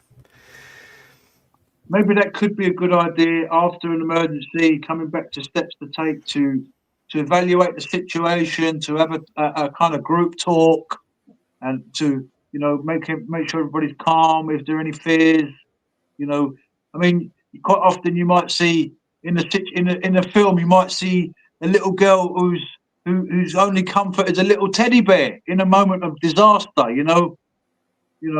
Don't forget your daughter's teddy bear, your boys, whatever. To make them feel a little bit better, and maybe it could be a good idea to pray. To ask for direction, and to meditate what we're going to do now. Don't just rush into a situation. Well, you might have to rush, depending on the situation after disaster. But to evaluate what's going on, check, can we get any information? Have we contacted the people that we're supposed to contact, family-wise, children, whatever. You might be at work, you might be separated from your wife, your children after, and you're trying to meet up or trying to get back home or what have you. Yeah. So I think group cohesion goes a long way. Yeah. There's something very reassuring about knowing you're not the only person in the predicament. There's something instantly reassuring when you've got other people around you that are similar to you and they're in the same predicament, when you're looking around like your neighbors or whatever and you're thinking, right, here's a situation. What do we do about it? And then you can start delegating tasks off. So I'm kind of imagining like an earthquake or something, or a hurricane where your whole street, your whole neighborhood is affected. It might be a case of, well, who's got the most intact building? And then all the kids in that street sort of put them over there. And then there's one or two people taking turns in caring. There's a few of the men try to work out what to do from a security point of view. Let's get a perimeter sorted out. Let's put some stands in place. Let's get a little bit of a plan in place for doing a watch, maybe. Okay, you go out and see if you can get some resources. Maybe the couple of us will go and see if we can see what's going on up the hill, and start working then as a community. This would probably happen within maybe hours after an event like that, after a major storm or an earthquake or something like that. And there would be, at least when you're a group, groups always think better together because there's more people thinking, and you feel safer when you're in a group, always. That's purely primeval, that. And that's why as humans we tend to group together. If you're sitting in your house, surrounded by your preps, and the world is going to hell outside, you'll feel a lot more isolated and a lot more fearful than you need to be if there's other people around about you that could perhaps assist you in some way. 100%. And as much as we'd all like to have a group of preppers as our mag, no matter what the situation is, if it's a major disaster, your immediate mag are going to be your neighbours, the people around you, whether you like them, whether he never brought back that barbecue scrubber that he borrowed or anything like that. Doesn't matter at that point. They are going to be your allies. Yeah, so very important to, and actually people like that who can actually start saying to people, right, let's try this, try that. It's going to be like gold, because most people generally, they how it feels like to be a prepper. We all know, we've all been laughed at, we've all been mocked, and yet prepping was a way of life. These people that are laughing at us, they're so disconnected from everything. It's ridiculous. It's disasters and stuff going on all around the world. It ain't going to affect me. I'm going to go McDonald's. I'm going to go and get my Gucci bag. Yeah, I'm going to go get my latest moccasin shoes. I'm going to get my $1,000 million Jordan, trainers. They're the people that you always see on the news after a disaster going, oh, I thought it had never happened to me. Yeah. Yeah. I mean, it's like they're waiting for something to come to them. And they say things like, well, if anything happens, we'll come round your house. I mean, okay, there are people in my community that I've told certain people, not you've got to be careful who you're bringing in your house, because you could be bringing demons in your house through the person. You might bring someone in your house that might want to rape your partner. Take your stuff. You got to assess, look at the community now before a disaster happens. Anyway, so I do say to certain people, look, if anything happens, you can come to me. And if someone needs a camp stove, a spare one, I'll give it to them. Especially parents. If there's if someone's got children, like Alan was saying, you've got to get everybody together, and someone go and check for this, someone do that. Just try and get some, because loads of people are going to be freaking out, and you've got to have some people there that at least going to give some ideas. Okay, I mean, there is one big advantage we have as preppers or survivalists, and it's something that we often overlook ourselves, because we have this image in our head that all of the people who are not preppers or survivalists are going to just simply want to take our stuff. It'll be a case of they latch on to us because they see that we have resources, and they're going to diminish our resources by wanting it, basically. But we have more than that. We have skills. We have the preparedness and the mindset, which goes back to some of the stuff that we were talking about earlier, that if you start putting out a persona of, look, settle down, guys, I kind of envisioned a little bit of this, and I've got a plan at least. I didn't know what was going to happen, but I've been thinking about this stuff for a long time. People realize that. People see that as a resource. People want to listen to the person who seems to know a little bit about what the hell's going on, and they'll pay attention to you. Now, you don't have to be giving them resources from a physical point of view. You can simply be giving them reassurances, and you can start delegating to them. You can start becoming a little bit of the group leader, the mag leader, because let's face it, if you are in some sort of mag and it's your immediate community, none of them are going to be preppers. I mean, it's bloody unlikely that you're going to meet 2 preppers within a 10-mile radius, probably. I don't know how common it is, but going to be like scanners. Yeah, well, I mean, that's the thing. We, as preppers, you might be connected using mesh tactic and things like that, but your immediate group around you aren't that. But you've got a resource there. You've got what's in your head. You've got these scenarios. You've got years of playing out these scenarios in your head, or in programs like this, where we think these things through. And it's not because we're all doomsdayers that want this to happen. That's the other thing that I get criticized about, is like, people say, oh, if the Russians attack, you'd be right in your element. No, I wouldn't. It'd be the worst possible thing to ever happen. But I'm not going to ignore the fact that that's a possibility in the world. You know, so that's why I think about it sometimes. Hope for the best, prepare for the worst. Exactly. And it's a case of, if you can put across to people that you have a resource there, even if it's just level-headedness, because you've fought through this scenario before, even if it's just from a purely, theoretical point of view, that's still more than they've ever done. I mean, they're still of the mindset they have to go and steal a TV out of a shop when the world is ending. But that reality will quickly dawn on them, and it won't take long for that to happen. And so, I mean, that's something that you have in your arsenal, at least. Once you do sort of rally the community around you, and they actually see that it makes sense to do certain things, you've actually got a bit of protection going on there. Because when they see that you're making sense to get the priorities, okay, disasters happen, let's make sure we check this, check that, check this. So that if there are people that are going to be stupid, the people that you've kind of brought together will bond together and say to that person, no, stop that. Not now. Yeah, I mean, it's pure community. That's what community is. And without that, you're just individuals wandering around, living off your own means. I mean, there's absolutely a selfish element to it as well. The best way for me to maximize my security is to have other people being my security guard. Whether that be you put it to them as, we need to form some sort of community security perimeter around our neighborhood right here, a watch system as sorts. You're not just doing it for their benefit, you're doing it for yourself. You're maximizing your own potential. And it might be, of course, it'll definitely be the case that the people that you're speaking to within your group have skills that you don't have. There'll be doctors, nurses, dentists, midwives, carers, blah blah blah, whatever. All those things that you're not. They people will be there, and they do exist. So it might be the case that you say, look, don't worry about the security aspect of it. I kind of have a rough idea how to do this, and I know how to sterilize water, etc. You just go and deal with the children, because you're a carer and you know how to do that. And brilliant thing about that is, you just mentioned midwife and other people with other skills. Now, I make notes of these people now.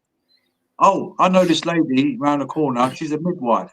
Okay, because after a disaster, there might be a pregnant woman having a baby. Yeah. Stuff happens. Can you deliver a baby? Can I deliver a baby?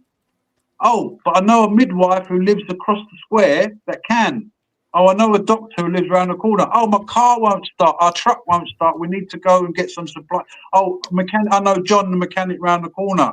And okay, you're pre-planning this stuff in your head as a prepper. They might still think you're a nutter. But when something happens, and then you kind of go, right, you kind of show this type of organizational skill, it will fit into place then. People will go, right, we see it now. They see what they're worth. Like, I'm a mechanic. Oh, I can do that. How often do you see on an aeroplane? Is there a doctor on board? What about the dangerous one? Is there a pilot on board? The pilot's dropped dead. Sorry about that one. Or the pilot's unconscious, and someone will go, yeah, Xbox. Yeah, being vigilant, being vigilant of the people around you. It works the other way as well. If you watch what Bob was saying earlier on, and watch some of the content on his channel recently, he's identified dodgy characters in his neighborhood. Exactly. Yes. So, you know, Well, even just in normal times, there are a potential people to watch out for, let's say. In hard times, they would be the people to watch out for. Possibly. They might turn out to be the Good Samaritans or whatever, but probably not. But at least you know where they are then, because you've did a bit of a recce in peacetime. So, yeah, what you're saying about understanding the lay of the land while things are good gives you a better mental picture of what's going on if it all goes to hell. So I've got a question, Daryl. How do I make it onto the list of people you let in the house? Because sometimes I work in London. well, I mean, if just as a brother, even just as the skills you have, bro. I mean, I'd be very happy if you was in our community. Like, I'd be bouncing off. We'd be bouncing off each other with loads of. I mean, all right. Sorry, I don't mean to say this. We'd be in our element, but yeah, I know what you're saying. Us preppers. What is giving us this incentive to do this? What? Who can answer that? Can we answer why we're preppers? All right. You might say, "Shut up, Costa. What are you talking about? We're preppers because of earthquake." All right, but why us? Why not others? It's an interesting one, because it's something I ask on the podcast all the time, like, why did you start prepping? And it's always a very individual thing. Some people went through a storm in a bad situation and never want to be in that situation again. Some people were just brought up in that kind of way, but it is always a very personal journey, I find. Very interesting. And different to different people as well. I would say I'm not a prepper. He keeps claiming that, but he's definitely a prepper. Well, like you're saying, I went through an uncomfortable situation, and then when I grew up, I said, right, I'm not going to be in that situation again. But as the years went by and I'm seeing what's going on there in the world, I'm thinking I could very well be in that situation again. Yeah, but it's having those skills. It's having the memory as well. Even what the mental for me, the mental is more important than everything else. Mental, spiritual, your head. The Mother Earth Garden Club there. Sorry, I missed that name. Talking about being a nurse, but also I'm assuming into gardening and stuff. Those are the kind of vital resources that individuals have. Yeah, so. I mean, these are the things that make civilization. These are the things that make even the smallest community. And being able to, the thing about being a prepper is, or even a survivalist or whatever, I tend to find part of the skill of that is about identifying the resource. It's about identifying the use of the person. Yeah. The person might think they don't have much of a use. And like, oh, I'm bloody useless. I don't have any sort of, prepping skills or anything like that. And it's like, what do you do for a living? Oh, you're a gardener. Well, that's kind of useful, or it could be anything. It could be a sewage plant worker. They probably have some decent knowledge then of, In the post-apocalyptic community, there will be a role for everyone. If you've not got a skill or a qualification, you can carry wood. You can do something. You can sit there and saw. You just said about a sewage worker, right? So they might have experience diving. There might be a flood. And you might have to send someone down to do something in the water. Maybe you're in a building, and it's flooded up to the second floor, and you might have to go down and retrieve something. And that diver he might not have all his gear, but he's an experienced diver. Yeah, it could be anything. I mean, like Mike says, if you're able, someone put in the chat. Sorry, someone put in the chat there that there are a nurse. Of course, you're going to be helpful in the situation. Mm-hmm. Sorry, Al.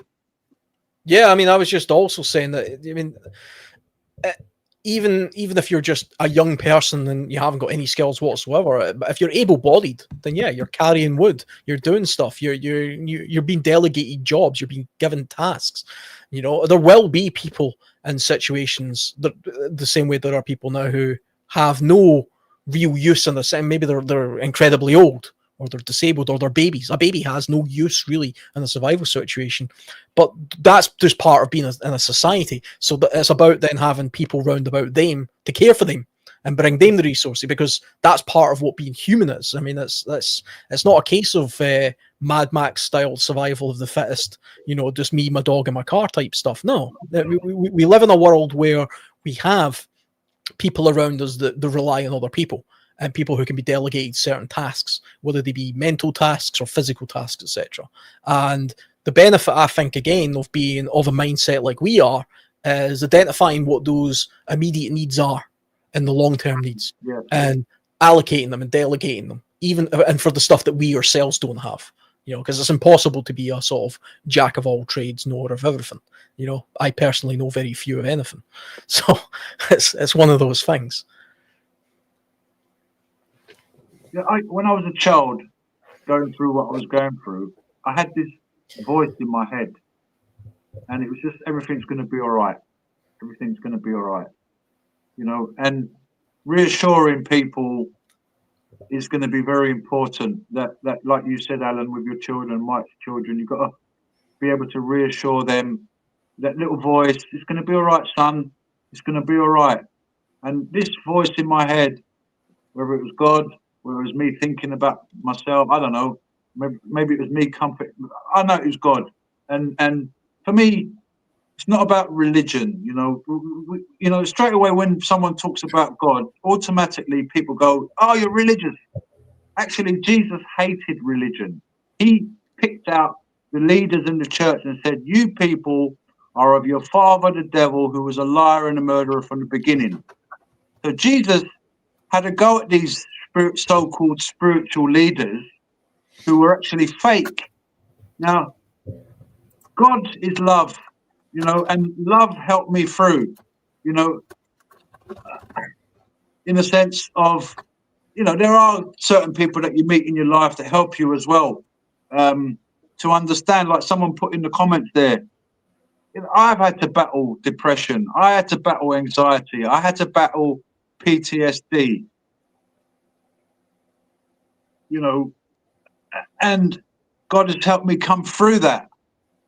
But it's not the religious things, like, you know, doing religious ritual that help. No, we don't, you know, it's nothing to do with that. I mean, pure and undefiled religion is to visit widows and orphans in their hour of need. I know a lot of religion today is been abused, and I think it's definitely the case that things like religion will help, especially, I mean, not just at an individual level, but it's more to do with faith. Let's change the word to faith. Having faith is different from having a religion. You know, having faith is you're going to get through it. You know, you believe you're going to get through. If you say to your children, "I don't know if we're going to make it," you're not going to say that to your children, are you? You're going to say to your children, "We're going to make it." I saw a great video of a guy who was Charlie Veach was talking to, and he was talking about faith, and he was saying you can't believe in something you know. So if you know something, then you can't believe in it. You have to not know it to believe it, and that is what faith is, which I thought was really good. I think faith is trusting in God that He's going to bring you through a situation. And like, for example, people say they don't even know what God is. God is love. You know, you love your children, you love your mum, you love your wife, you love certain people. You know, God is love. You see, it's not. You see, certain people. I understand there's a lot of fake. There's a lot of deception out there today. Sadly, many churches today have got false prophets. You got people like Kenneth Copeland who's got a massive jet, Rolls Royce. You know, so a lot of people they see that and go, "Oh no, it's not true. I don't believe in all that. You know, religion is no good." But these people are abusing it, and you've got to say to yourself, what is stopping me from looking into it? You know, I mean, like I said earlier, Einstein said, "Condemnation without investigation is the height of ignorance." So investigate something first. You know, it might be as a prepper, it's going to be helpful. You know, because I think it's definitely helpful if you're religious. I mean, or have faith, if you want to call it that. To me, it's just all sort of metaphors for the same thing. I'm an atheist, by the way. I have no religion whatsoever, and but yet are you into Buddhism? No, not none of that stuff at all. But I've when got you say meditation, are you into things like the chakra? no. Like No. Meditation is purely just a physical practice that you can employ that helps your mental state of mind. I know what medication is. I mean, I know what meditation is. So. Yeah. So it doesn't have to be attached to any one religion, but the idea being that, I mean, if you have like a particular faith or a particular religion or a particular way of thinking, all those things will help. If they help you from an individual point of view, they'll definitely help. There's no disputing that, I don't think. Especially if there's a group of people that have the same specific religious beliefs or faith, then having them in the one area, practicing whatever it is they practice also helps, which goes back to the community thing, So, I mean, there are people talking about sort of getting on. We're sounding a bit preachy here, which is kind of the because people don't understand the slippery slope. I think it sounds like preachy. You see, it's not really. It's not really. I don't think I have anything less than a person who has religion or faith. But to me, I'm saying that what I interpret. My brother survival instinct. When I was a little child, I always believed that me and my brother were going to grow up and look back and go, "Wow, look what we went through." He's going to get married. I'm going to get married. We're both going to have children. He died when he was 32, and so I lost my mum, lost my dad, lost my brother. So I understand some people in the chat, they're saying he weren't there for me, God weren't there for me. But the thing is, right?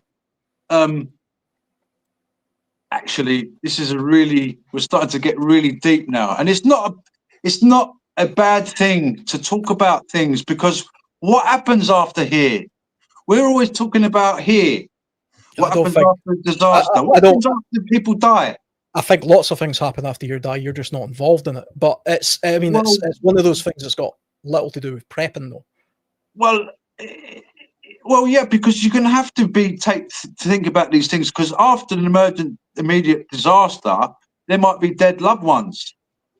There might be dead neighbours. You might have to do burials. You might have to bury people. You might have to, That's going to be one of the psychological things that people do not think about, that you don't see in movies, that you don't think about, and stuff like that. But you can be as secure and as prepped as you want in your castle, but at some point you're going to sit down, you're going to get 5 minutes to yourself, and you're going to think, "Oh, Auntie such a body's gone, Uncle such a body's gone, my and stuff like that," and the amount of people you've actually lost.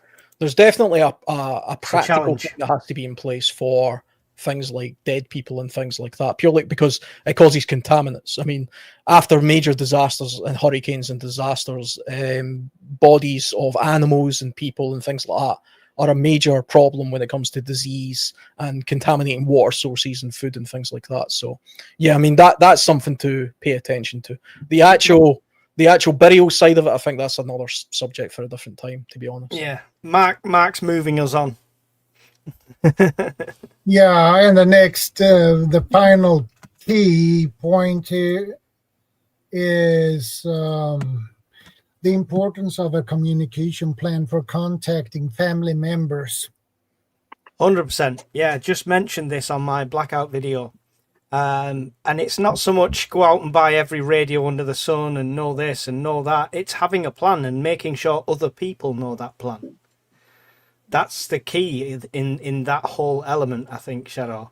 It's not like which radio do you buy, it's which Meshtastic do you buy and all that. Whatever route you go down, most people, the plan is just in their head or just in their household. So no matter how many radios you have, if you haven't taught your mum who lives down the street how to use them and what's going to happen, it's going to be useless. So planning is the key word on that. Yeah, there'd be nothing more disastrous than having a house literally prepped to the max. You have every possible thing conceivable to survive almost indefinitely, but you're the one person who died of a heart attack on the day of the great disaster, and you left your entire household without any knowledge or ability to do anything whatsoever with anything you've got there. Yeah, so I've started a practice now, because before my prepping was chaotic, we shall call it. I was a chaotic prepper. I knew where everything was, but that was it. So now things are getting more organised, and not just that, labelled and instructions. So when they open a rocket stove, it'll literally tell them how to use it and where to use it and don't use it in the house, etc. and stuff like that. It's very basic stuff. You would think, talking to other preppers, that might sound really silly, but somebody that's never done anything like that, every box will have its label. In case of this, open this box kind of thing. And inside every box will be an instruction. It'll be organised in that way. It's still a work in progress. It's still chaotic at the moment, but that's happening at the moment. I'm putting a blackout box specifically together. I think I've seen it. This came up in a chat we've had before, but having a laminated folder of, what to do, do this if this happens type thing. That's a very good idea, I think, for a family, because it's also something for them to focus on. But you could also attach an inventory to that as well. So if you have lots of plastic boxes, for example, full of your preps and your extended warehouse or underground bunker or whatever you have, you might simply label them something like A1, A2, A3, blah, blah, blah. And then in your laminated folder, you have a description of what that is. So you need candles. Okay, go to box A1. You've got a grid system set up. I've seen people use color coding before for having different preps and different things, and then they color code the boxes. I would go for the grid system personally if I was going to do it. I haven't done that yet. Love the grid system. Great idea, especially if you've got that kind of like prepping book that can give to your family. The color coding thing is a really good thing to implement into bug out bags and stuff like that. So if the red dry bag is medical and the blue dry bag is food, it's a lot easier to, and then you replicate that across your household. So there's no point my food being in the blue bag and then the missus's foods being in the green one. We always know that the blue bag's got the food in, for example. We always know that the left-hand pocket has the water filtration system in. So it's a colour coding in that. And in an emergency, you could say red bag, top pouch, something like that. So the colour coding comes into that. For me, but I do like the grid system sort of thing. Replicating the process as well is quite useful. If you rely on caches, I'm not somebody that has a lot of stores in my household at the moment. That's something I'm working on now, but I do have caches. I've got multiple caches.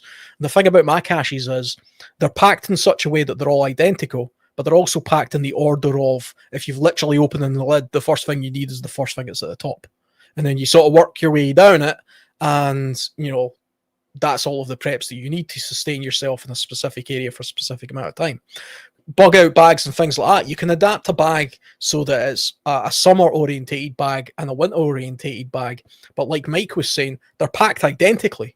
The military do this a lot when they pack their Bergens, that they pack them in such a way that everybody's first aid kit's in the same pouch. Because they don't need to be rumbling around some badly packed sort of bag to look for something. They know where the dry kit is. The dry kit's in the pouch on the left, the medical kit's in the pouch on the right, the ammo's in the pouch, whatever it is. But everybody in your household has a similar sort of system. So having a single bug out bag is useless if you're in a family anyway. Everybody has to have a bug out bag. And everybody's bag should be more or less packed identically with identical provisions, because everybody needs identical stuff. Now, it might be that obviously if you've got a very young child, he's not going to be able to carry all of the stuff you've got, so it's supplemented in that way. But, if you've got a wife, there's no reason your wife's bag should be any different whatsoever from your bag. Bar maybe the one thing I can think of is in the toiletries department, there might be sanitary products. That's the only thing I can think of off the top of my head that should be different from her bag to my bag. They should be identical. Yeah, the other thing with that as well is, sorry, I know it's not communication, Shadow, but the other thing with that is a learning curve as well. So if you've got different equipment in each bag, each thing has a learning curve with it, no matter what it is. Different type of stove, different type of setup, different type of shelter. If you've all got the same one of them as well, it's a lot easier to teach and to practice. And if something happened to you, God forbid, and something happened to your wife's bag, she knows she can just grab your bag and it's exactly the same, and off she goes. Yeah. From a comms point of view, it might be the case of making sure everybody's on the correct channel if you're using walkie-talkies just to communicate with each other. If you're the very basic stages of a walkie-talkie and you've gave your wife one, make sure you're on channel 3. And she, and so is she. And she knows you've written on the back on a sticky label, channel 3, to talk. Because it's amazing how many people would be walking around pressing channel 4 thinking this thing's not working, it's broke. Because they don't know what channel anybody's on or frequency. You dial that up based on your knowledge and expertise and what kind of communication device you have. But at the very basic level, I imagine a walkie-talkie is the most basic thing you can have. But if it's got 30 channels, what's the chances of your wife guessing what channel it is out of the 30 at the exact moment you're trying to speak to her? 0. Yeah. But this is the communications plan that needs to be in place. There is no communication plan you can set up or start after the disaster. It has to be done before. Yeah. The plan has to be done before. After, you're opening the Faraday box and getting them out. You're taking the radios out of dry storage. You looking at what time you said you would listen on a certain channel for, etc. But the plan itself has to be before, and it's one of those things that I think a lot of preppers will say, yeah, it's a great idea, but they've never implemented it. They've not actually gone round to the family members, the non-prepping family members who think we're all a bit doolally. They've not gone round to them saying, I'm going to broadcast on this channel Thursday at 12 every week, every day, every Thursday, if something happens, or something like that. They've not given them that plan. Now, one way of communicating this, if you're willing to do this, is, so I've started gifting preps as like Christmas and birthdays and stuff like that. When everyone opens a first aid kit, they don't look really excited, but it does come in handy. If you're prepping for family, make them a very simple bug out bag. Okay, that's all they need if you want them to get to your location. Make them a bug out bag. Inside that, at the top, should be sort of like the book, but a slimmed down version, a laminated sheet of read this if it hits the fan. Yeah? Or, like it's kind of the only break in case of emergency glass, that kind of thing. And that will tell them exactly what to do and when to do it. Because if the disaster struck, they're more likely to read it and take it in. If you're telling them next week while they're mid-watching the football game, they're going to be like, yeah, okay, nutty Uncle John, you can go away.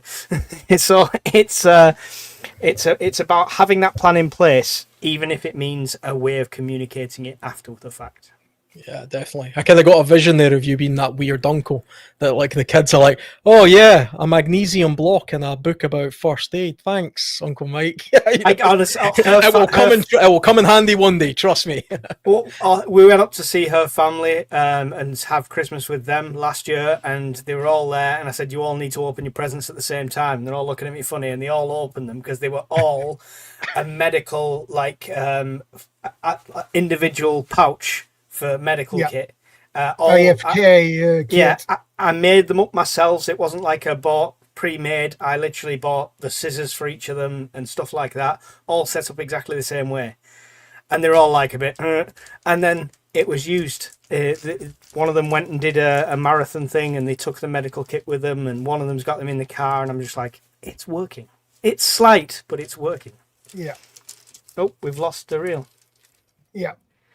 Yeah, I think even like we were talking about the laminated folder earlier. If you have like laminated flashcards that can accompany something, that would be useful as well. Like if I gave a radio to my sister, for example, and says, like, here's an emergency, it might go down, but you've got a little card cable tied to it that says channel 3, 10 o'clock every night, turn it on.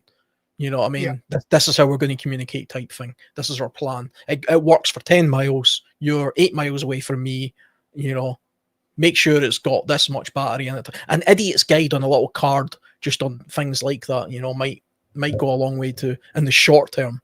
Help. So it might be worth just printing them up and keeping them. You don't need to gift them, but just have them ready as a part of your plan. I haven't got time to teach my sister how to use a radio, but here's a little card and here's the radio. It might be the extreme of that, but I've got a military friend who is a prepper. He'll never refer to himself as a prepper, but is a prepper. And they have a system which is like almost like a coding system. So it's a cheat sheet book that they've all got, And if he sends a text message saying red squirrel, they look at that and there's a message in there saying what's happening and what the plan is. So it's kind of a coding system as well. Yeah. So you can actually talk about the military coding That is a system. good idea, actually.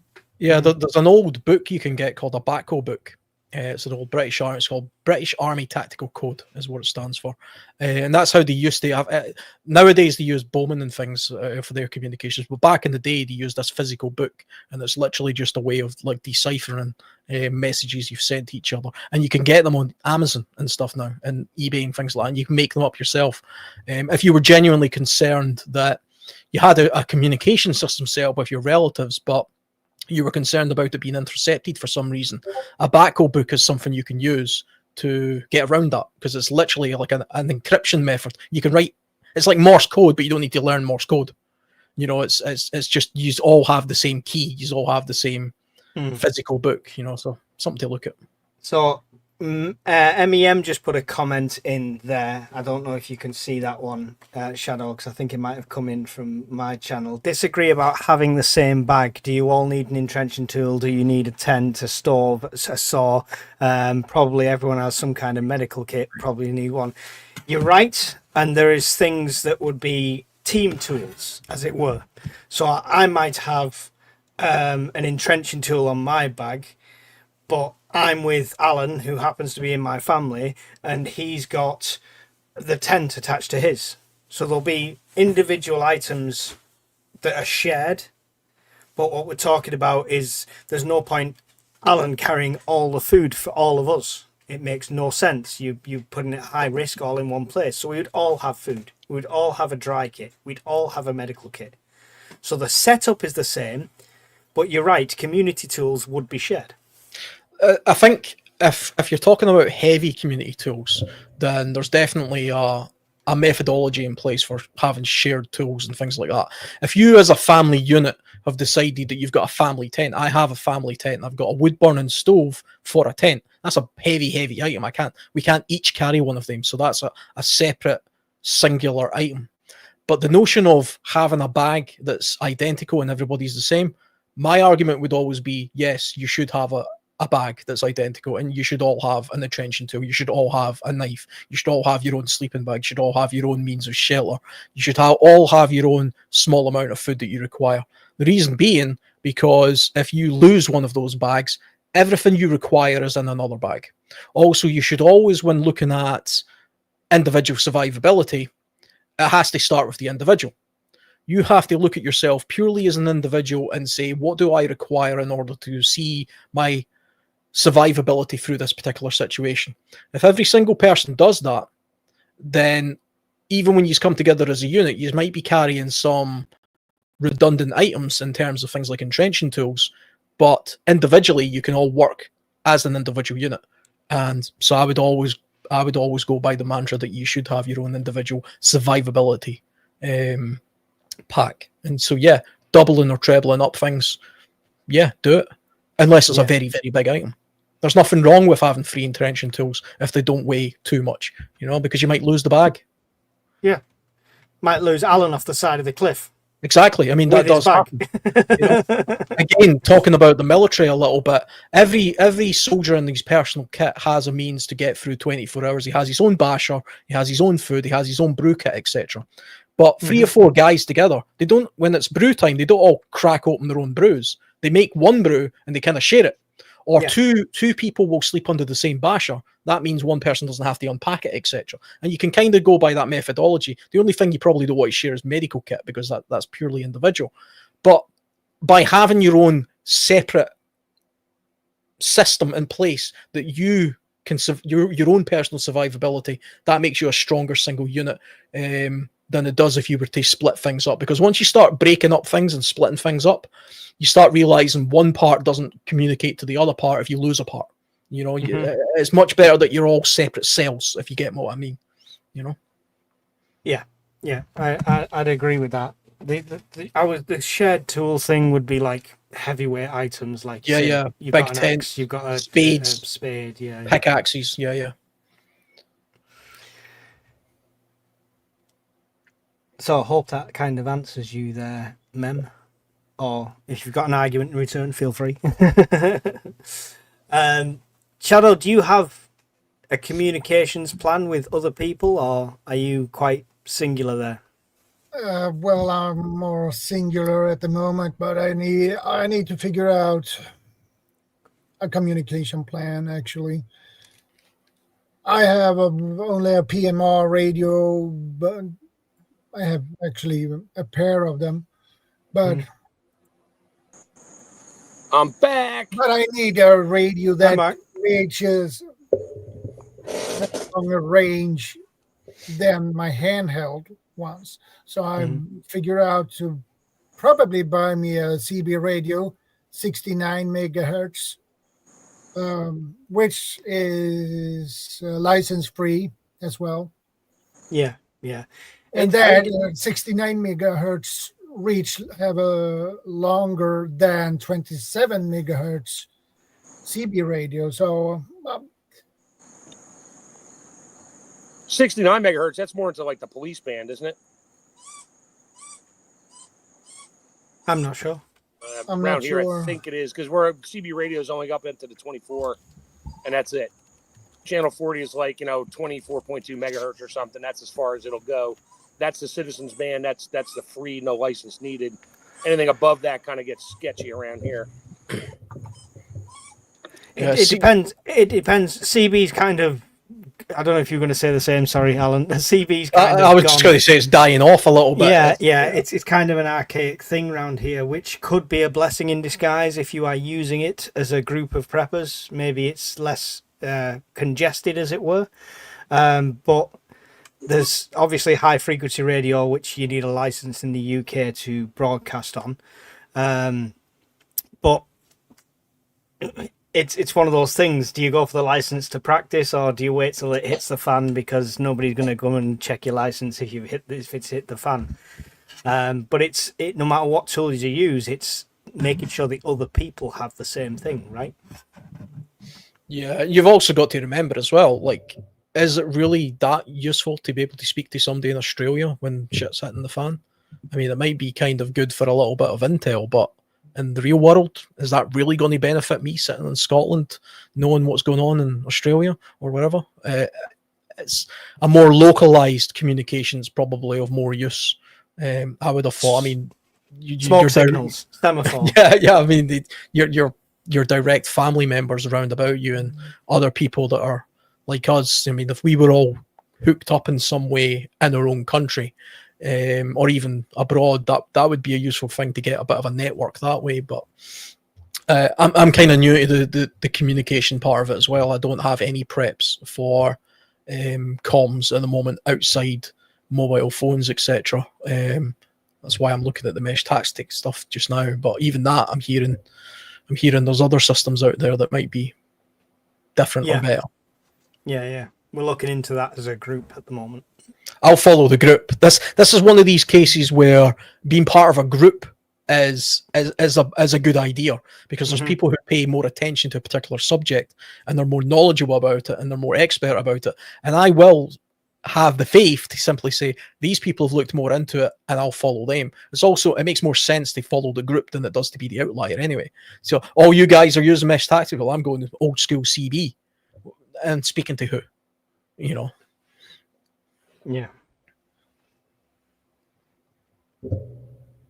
I think the truck drivers still use CB radios in the US, Chef Tech. That was always a big thing in the US. Truck drivers. They never did that.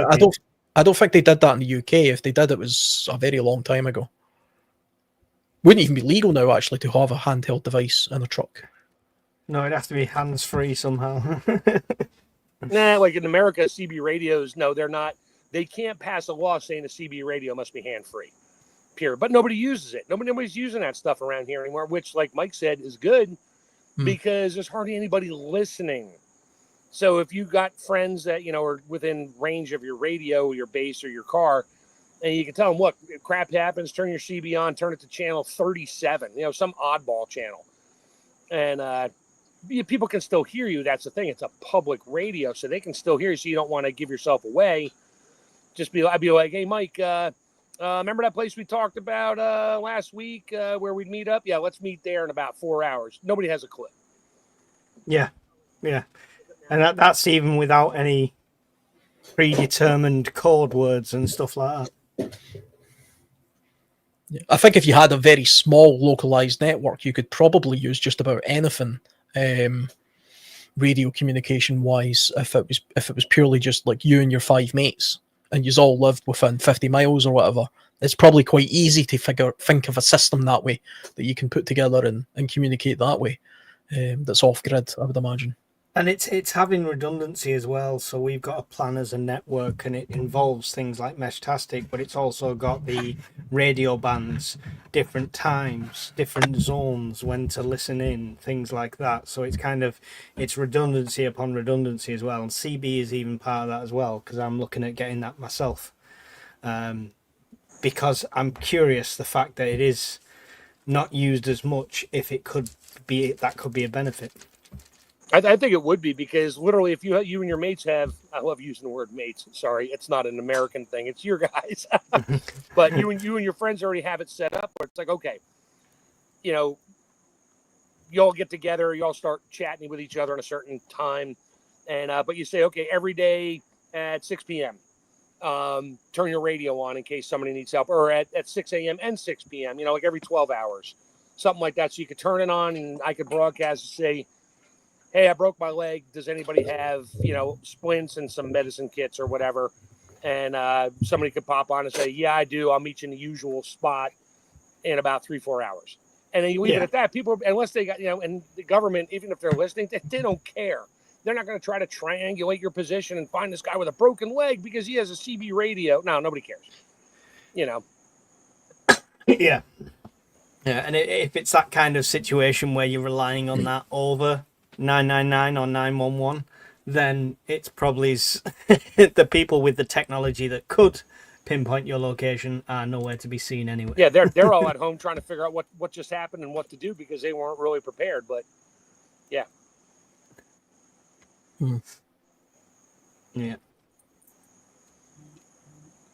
Glad I got back on. I was listening in the whole. I had to drive down and go to Walmart, my favorite, not so favorite place to go to get some jars. I was out of a specific size jar and I was angry. Went there. I'm listening in. I'm like, that's why I kept throwing comments, and I'm doing 70 miles an hour throwing comments on there going, yeah, it's time to move on to the next topic, because I couldn't be on there to, let's just say, squash a particular situation that might have happened verbally. Yeah. I think, thinking about the communication thing as well, I mean, the only other thing I can think about is the old runner type system, the old messaging system, the way they used to do it way back in the old times, where they had a dedicated runner. And it kind of links back to what we were saying earlier, where everybody has their place. That might actually be that there's like some 14-year-old kid who's a fantastic BMX rider or something, and you say to him, well, you know what I mean, your job is to take this message to the next town and you know, give it to a specific person. Yeah. Give it to, or see if they've got these specific resources that we need, and we can trade them these resources. So you've got runners basically, like way back in the old days. People did that for centuries. You know, long before that they had a proper mail system or any kind of back during that time. They had runners, but they also didn't have. I mean, we could potentially, we can go down that rabbit hole. We could potentially have roving gangs that see some guy running or riding a bicycle with a message, and he may not get there, or she.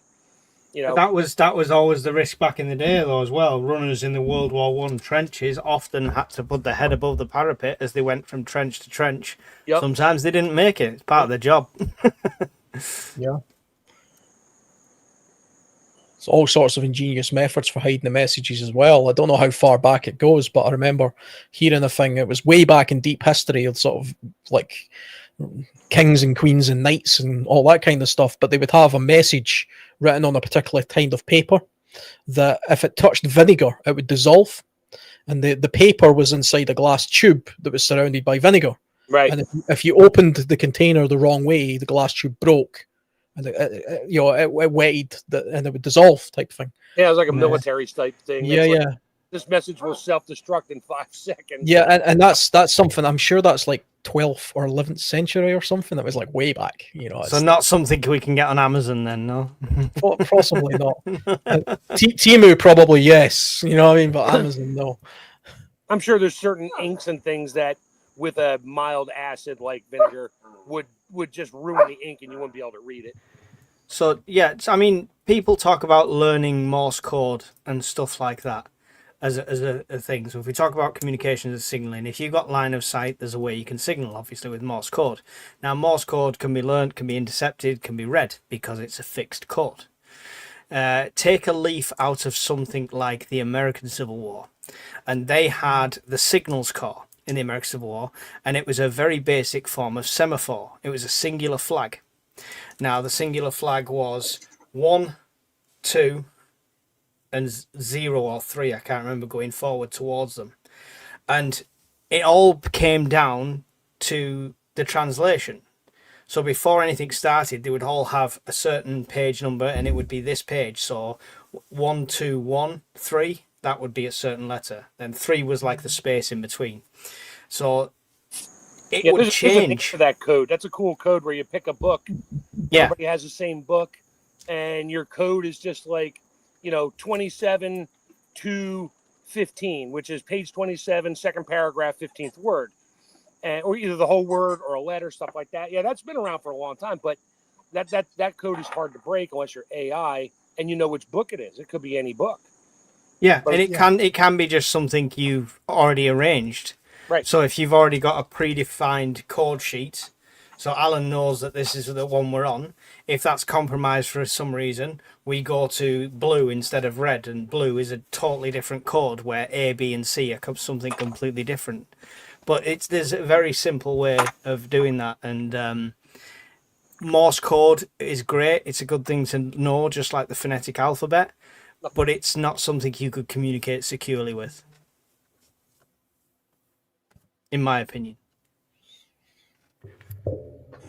No, probably not. I mean, it might be worth having sort of somewhere in your digital preps or your books a methodology for knowing how Morse code at least works. So if you got into the absolute dire sort of situation of being occupied, for example, you probably could crack out some Morse code to communicate between, your resistance forces or whatever. I imagine Morse code is so old that a lot of the Russians probably don't even know how to do it anymore, like their normal standard troops. I mean, I don't think they use that in the British military anymore. I think that was defunct a long time ago. So the old ways are sometimes the best ways.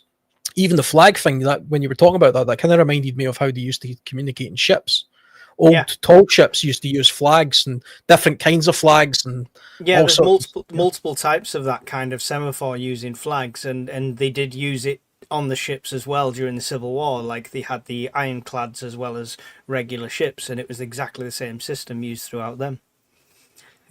It's very easy over a distance. The flags were a giant red square with a small white square in the middle, and then the opposite side would be a giant white square with a red square in the middle. So like opposites, but it was designed so it doesn't matter if there's sky or green or anything behind you, you can see it from that distance. Yeah. I mean, battle standards, the banners and stuff that troops used to have, those were to communicate a long distances, and then they had drums, for like nighttime and fog and stuff. And then eventually they realized that the bugle was actually better than drums because it would carry for a longer distance, and that's why in the British Army the light infantry's cap badges are bugle, because they were one of the first infantry mechanized troops to use bugles rather than drums. I know that from a random history thing that I read once. That went over again to kind of that same sort of period, that 1800s kind of period, because they'd use it for a charge would be a certain tune, a retreat would be a certain tune, stuff like that. So you hear the certain retreat tune, to stop running towards the enemy, turn around and leg it. But it's a nightmare to try and play. Has anyone tried a bugle? I've never even seen one before. I kind of know what they look like, but I've never seen one in real life. My stepdad's got one in his cabinet, in his history. He's got a whole museum practically in his house of American Civil War stuff. He's got a bugle in there, a brass one.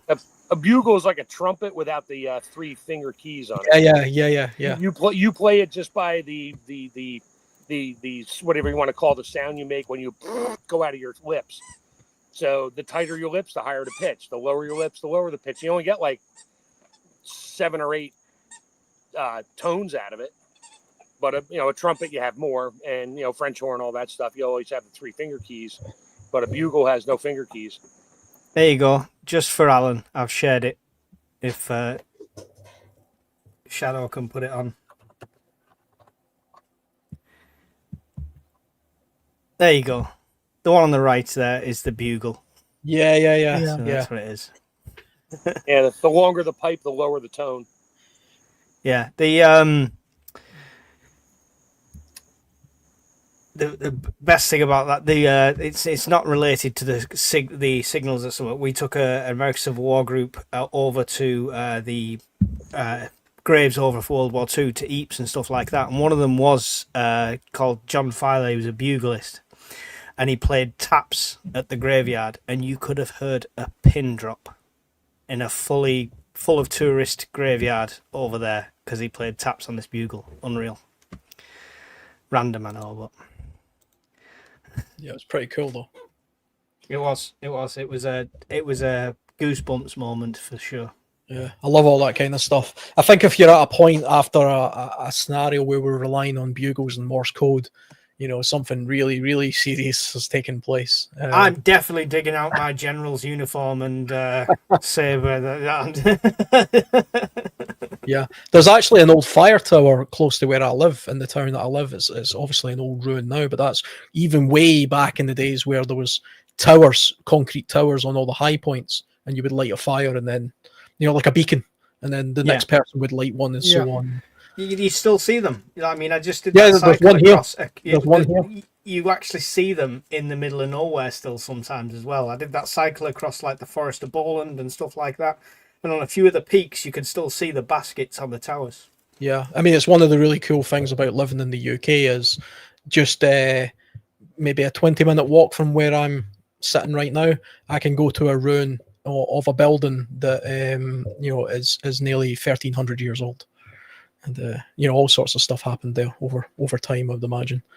And there's older stuff as well. There's Roman age things and stuff here as well. Yeah, some good bug out locations are based around these things. One of my bug out locations is a castle on an island, and I kid you not. There you go. That's the ideal. What about smoke signals? Smoke signals were like the early Morse code, supposedly. Yeah, but have you ever tried it? No, yeah, I have. It doesn't work. I imagine smoke signals would work in a place like the prairies in America, where you had these vast landscapes and relatively clear skies. As long as you don't have any wind blowing. No breeze. Has to be perfect conditions. Your smoke signal turns into a somebody scribbled on paper with a magic marker. I don't think you would see a smoke signal in the UK. It's so bloody cloudy here and dull. Well, maybe if you make the smoke black. Yeah. Or red. Throw a piece of a rubber tire in your fire. That'll make it black. Yeah, I'll pass on the smoke signals. I think there'll be, if it was at a point where we were using smoke signals, I think I think everything's already burning. That's the point. I would start training a pigeon, I think.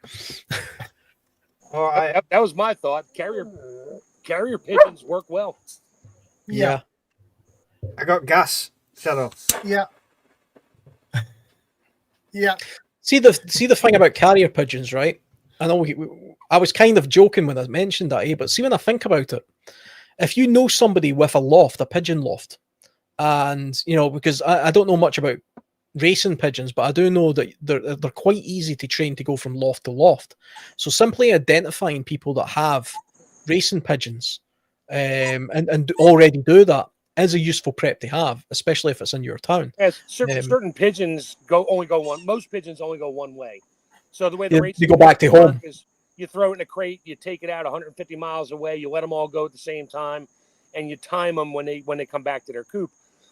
In the World War I, they had bidirectional pigeons where a pigeon would get let go. One guy would carry it out and let it go. And then the other guy would put a message on the pigeon when it got to him and let it go. And it would go back to where it came from before. It would go back and forth. But if that guy moved more than 100 yards, you lose the pigeon because the pigeon would just come back and sit there and get shot. Yeah, well, all I can think of is Blackadder for this whole thing. And I don't know if you guys have seen Blackadder over there, but you shot Speckled Jim. I have seen Blackadder the whole. He shot Speckled Jim. TV show. But I suppose, I mean, if you knew somebody with a pigeon loft here, and the pigeon would always return to that loft, and you were, like I said, you had identified that 14-year-old with the BMX, you also give him a pigeon, and a little message, and send them to the next town and release the pigeon when you get there and let us know what the crack is. You train a pigeon to ride a BMX. That's next level. You need a little motorcycle helmet for him and a little. I just woke up wearing myself as well. Oh, thank you, Renegade Preppers. That's really appreciated. Sorry, what did you say, Mike?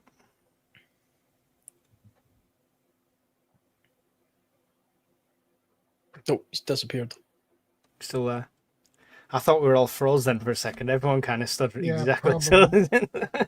Yeah, my raccoon never moves. I just keep hitting the mute button because my dog is squeaking his ball and pissing me off.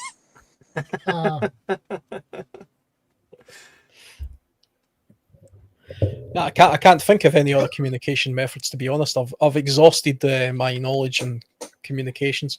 It is my weakest. My weakest thing. My prep for communication is I've got a Scottish wife. You can hear her from about 7 streets away, so it's fine. Well, that's good. So you didn't have to ride your bike all the way up there. She could have just leaned out the window and screamed at you. You would have heard her, right? Yeah, that's it. Oh. Or at least when I got halfway. You can actually pull up an image of Avril. That's how renowned she was. Granddaughter looks exactly like her too. Oh, little guy that knows a lot about pigeons. All right, okay. Yeah. Pay attention to people that know a lot about pigeons, but stay away from people that have pigs. Well, interestingly, talk about the homing pigeons. Cats are quite good at that as well. We could have homing cats. I'm just trying to keep it going, guys. Come on, give me a break.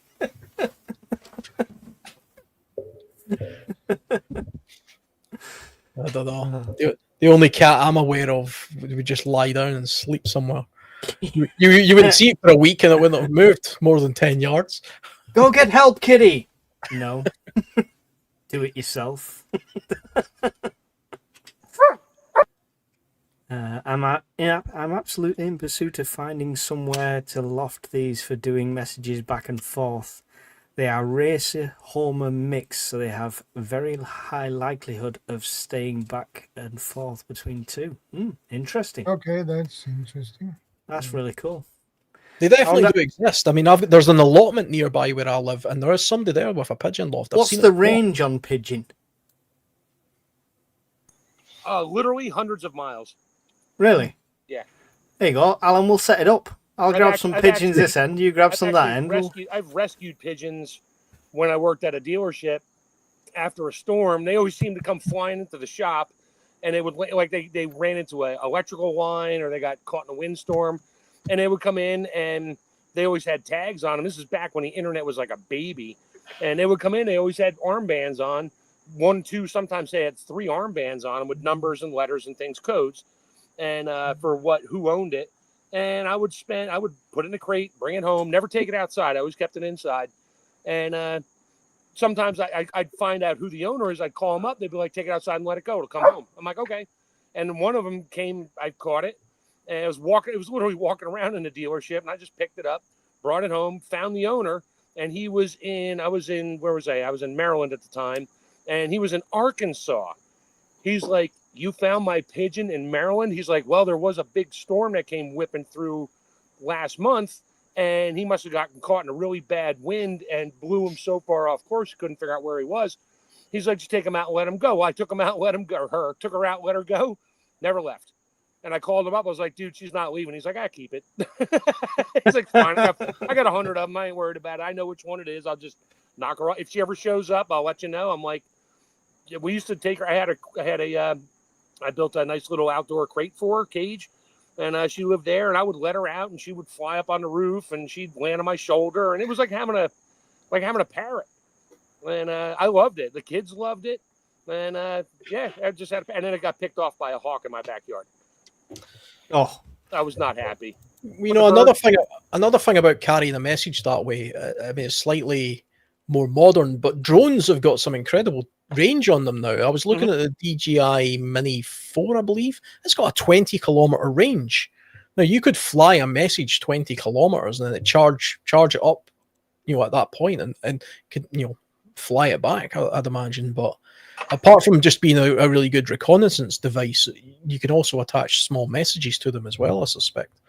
You could probably some of these programmable drones, you could literally program it to fly the max distance and land at a spot, and your buddy's there, and he could take the drone, hook it up to the charger, get it charged back up, and push a couple buttons, and it'll fly it all the way back to you. I mean, and it doesn't need, you know, it doesn't have to be on Wi-Fi or anything like that, or your Bluetooth or your phone or whatever remote control they got. You can just program it as long as it has some kind of way to figure out where it is, cell towers or whatever. You can fly them back and forth if you wanted to, but I don't know. I know it exists. I've never seen one or heard of one, but I don't think it's difficult to do if you're a programmer. Yeah, I've seen I was reading a military intelligence report a while ago about the conflict in Ukraine, and they have fly-by-wire drones. It's a very, very small fiber optic tether, you know, so they can't be jammed and things like that. And the range on them, unbelievably, was about 40 kilometers, I believe. It was a very, very, very long tether. But these thread-like fiber optic cables is all you need to be able to fly these drones that kind of distance. I'm sure it was 40 kilometers. Somebody could look that up and correct me. But I remember hearing it and thinking, bloody hell, that's a long way.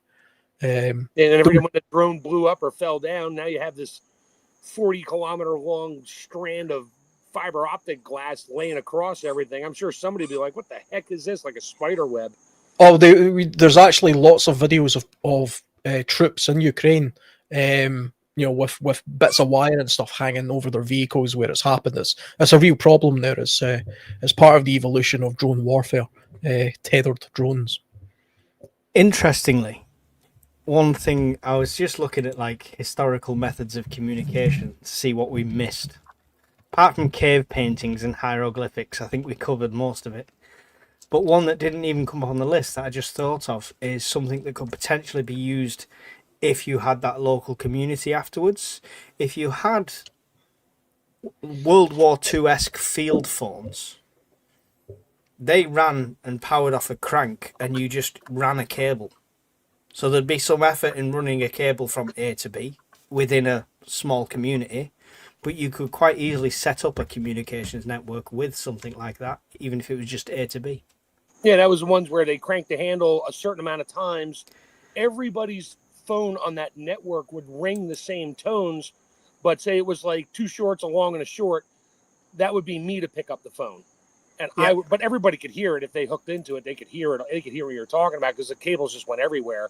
But I would pick it up, and it would be Mike saying, hey, I got a broken leg. Bring me some splints. Okay, click, hang up, and now off I go. The whole network, if somebody got a hold of one of those phones and heard it ringing, they could also pick it up. I guess technology took over a little bit when you did certain pulses. It only went to a certain phone, maybe. I don't know. Yeah, well, it went to the start. It was to a telephone exchange, right? And they would physically connect you from A to B. But I mean, with this, I'm thinking like, if it was just, for example, you had a housing estate and there was a front gate, you could have a wire running from that all the way up to the back watch posts. like an intercom, basically. Yeah. The military, I know the British military, right up until the 2000s, I don't know if they still do this, but they had a hardwired communications device that they would use in their camp. And the cable they would run was called D10 cable. It was just a thin cable that, on a coil, you literally just ran it between sort of within the perimeter. You could get quite a distance, so it's a little bit. Also, remember that movie is Enemy at the Gates, where you see the poor guy on his back. Yeah, the reel. He's got the reel on his and back. he's crawling and he's getting picked off by snipers and stuff. But I mean, that was back then. That was one of the only ways you could communicate with each other. But I suppose they didn't really have a lot of wireless technology back then. Yeah, but then that can be intercepted and jammed. Aquatics point then. Sorry, the one you pulled up there for aquatic Shadow. Smoke for emergencies. I had a thought there that you've got companies in the UK, I don't know what, you'll have the same, I'm sure, in everyone else's country as well, like Enola Gay, who do smoke grenades. Now, not that I'm saying we're going to need smoke grenades for any sort of tactical thing, but they have a massive range of colours. So if you predetermined that purple meant this, red meant this, green meant this, stuff like that, then yeah, smoke for emergencies could be a really good tool if it was a predefined list of this is the situation. You could do the same. You have blue, green, yellow, white. Yeah. You could do the same with sea dye. You know that sea dye packs, where when you drop in, you open up this pack of sea dye, it turns, green. Whatever color the water, it turns it bright green, and it just stays. And I have a fun story about that in a minute. But if you had sea dye and you had, say, a bunch of communities living along a stream, a river, and as long as you're the one up top, because everybody below you, if I'm 2 below Mike and I let some sea dye into the stream, Mike's not going to know it. But I could, if I live at the top of the stream, I could throw a pack of red sea dye in there, and it would take a while to get to the bottom one, and Alan would see it being the last one on the stream for our community. He would see it, and that would mean, okay, we all need to get together at such and such a location at a certain time. You just have to go out and look at the stream every day and see what color it is. Is it normal? Great, we're good. Is it purple? Oh shit! Mark just got messed up at his things, and he threw a purple dye bag, so whoever just got him might be on their way south on the stream. Alan, the stream's running yellow. What's the emergency? Nothing. I think Mark's dehydrated. That's right. Diabetes kicked in. The ants are all going down to the stream to take a drink now. It's funny that you mentioned the sea dye there, because I was thinking about that just as you mentioned that, because it's non-toxic, that stuff, and it lasts a very long time. Yep. The only reason it came to my mind is because several years ago I used to work for a drainage company, actually, where we cleared out drains and things, and we used a tiny little amount of this stuff, this green stuff, and you put it down like toilets, and they flush it, and then you open the drains on the roads, and you can see where the water was coming from for certain places, things like that. And it's a good way of, that's how they identify leaks and things like that. That's why sometimes you see it in rivers. All of a sudden you see red dye flowing into the stream. Yeah. Shouldn't be, you got a leak in your pipe. So about 20 years ago, my wife worked for a big company down in near DC. And one of the guys there was ex-military, and he was not military, Navy. And he had like 100, he somehow got out like all these sea dyes. So what he did, we had a big snowstorm come in. He literally opened up a pack of this stuff and sprinkled it around the parking lot where they all worked. And by the end of like a week, because the temperature never really went up, but people were tracking this stuff up to 100 miles away. You'd be driving along the road, you look in the side where the plows went through, and you just see bright green in the snow and splatters everywhere. It's like, holy crap, this stuff lasts forever and goes everywhere. But it was funny because it was all around my neighborhood. You can almost track where people went at that point. But whole bag, and a bag of sea dye is good for like 10,000 gallons of water to turn it bright green. Yeah, that's the stuff they use. What's that city in the US that on St. Patrick's Day they turn the river green? Oh, that's Boston does that. Boston, they use the same stuff. Yeah. For St. Patrick's Day. Come on, man, you're in Ireland. I'm in Scotland. We don't have it. Oh yeah, well, whatever. I tell you what, they celebrate St. Patrick's Day a lot more in America than they do in Ireland. I'm sure they do. It's just one of those things. You have tartan days there as well, big tartan parades and that kind of stuff. Guess what we don't have here? Yeah. I think they do that more in Canada, but yeah. Yeah. I think they call that cultural appropriation, right? I'm very offended by that. It's only cultural appropriation if you lift your skirt, your kilt up, and you're actually wearing underpants. Then it's cultural appropriation. Listen, How dare you swear at me like that? Hey, dude, I'm Scottish. I know what clan I came from way back. I think we talked about this before. Yeah. But I know what clan. My mom did the whole research on it, and we came from the Cameron clan way back, like 300 years ago. Yeah, it's funny because that's on my mother's side. I'm also from the Cameron clan, which is there you go. We are brothers. See that? There you yep. Does that mean you can get a green card, Alan? Don't think they don't have a clan card. Yeah. To be honest, looking at all of the things that are going on in the US at the moment, I'll pass on the green card. Yeah, that's right. I'll pass on the clan card being what that really means in the United States. Sorry, it occurred to me. None of you guys occurred to, but me, I was just like, "Yeah, what the hell did I just say? Yeah, I got a clan card. Oh no, I didn't." Yeah, that's now on the internet forever. Yep. As he smokes his old pack of Marlboro with the cake. Yeah, right. Hold on, where's my hat? Where's my hat? Hat or hood? All right, so I missed about an hour and a half of everything. Did we hit all the topics and stuff? We're just sort of freelancing now. We've hit them and beyond. That was the last topic, wasn't it? Or was there more? That was the last key point. I missed the first key points. What were the first ones that I missed?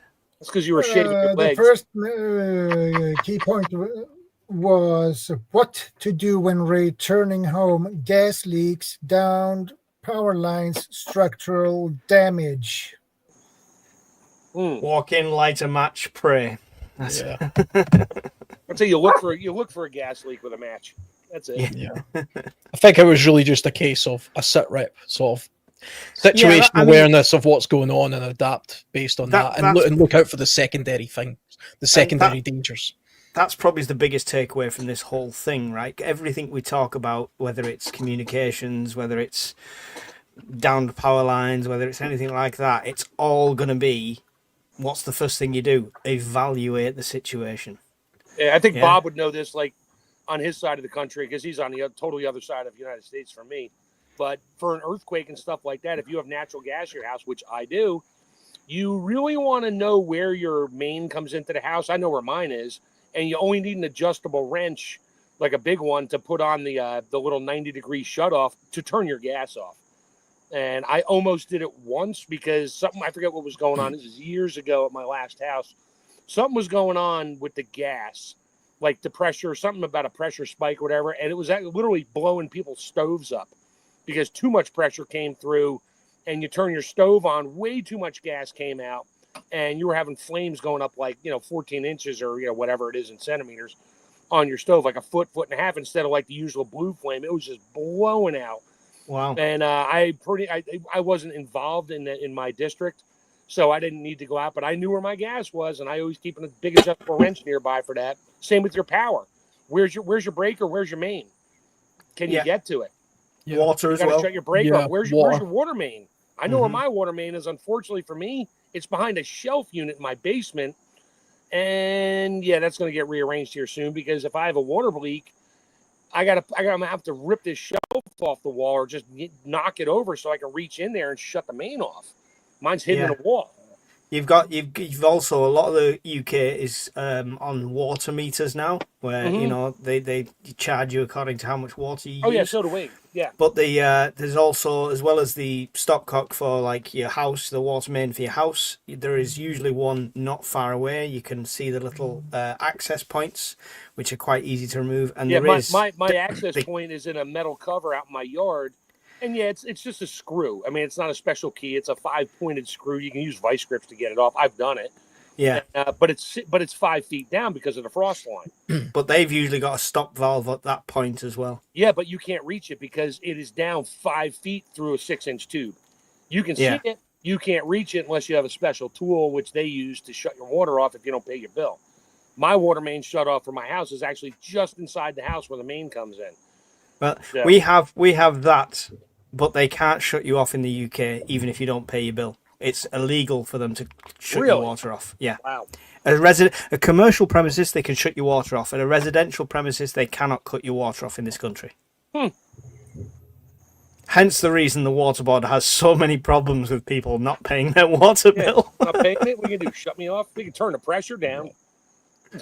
It's definitely a good idea to know where your water shut off thing is. Years ago, with the first flat I lived in, I burst pulling a washing machine out. I burst the hose, the water goes in, and the pressure, I couldn't rejoin it, so it was just pissing all over the place. And I had no idea where the water stop off thing was. Ooh. I actually phoned my dad, who lived in a similar house, and he told me where it was. And I kid you not, it was in like a little cupboard where the gas boiler was. And it was down at the bottom, and he was saying, yeah, it's right down there at the bottom, and you have to turn a tap. The council had plasterboarded over the top of it. Oh, jeez. So I had to break the plasterboard to get into this tap and then rummage around. At the same time, my entire flat was being flooded. Ladies and gentlemen, government contracts sold to the lowest bidder. Yep. That's how it works. Wow. Hey, and nowhere. If you're on I have a basement, and I know where my clean out is for my sewer drain, where all the pipes flow into this before it goes into my concrete pad and out the front of the house somewhere. But I know where my clean out is, because that you can get a clogged pipe, and yeah, it's going to be a disgusting mess. It happened to my uncle once, and we had to clean that up. But yeah, we pulled his inspection cover for the clean out, and half the neighborhood drained into his basement. Because it backed up in the street, and they forgot to pull a concrete plug out of the sewer. He was in a model home, and we didn't know. They had lived there for 6 years, and flush. And all of a sudden, we're there for Thanksgiving with like 30 of us, and all of a sudden the toilets aren't flushing anymore. Nothing's working. Everything's backing up. So we're like, oh, let's just go check the plug. Yeah, we spent all of Thanksgiving wearing rubber boots and clothespins on our noses because it was 5 years of sludge coming into the basement, and fortunately it was a downhill run to this outside door. We opened the door. We're just squeegeeing the shit into the yard just to get it out of the house. It was vile. Just imagining how that conversation was going.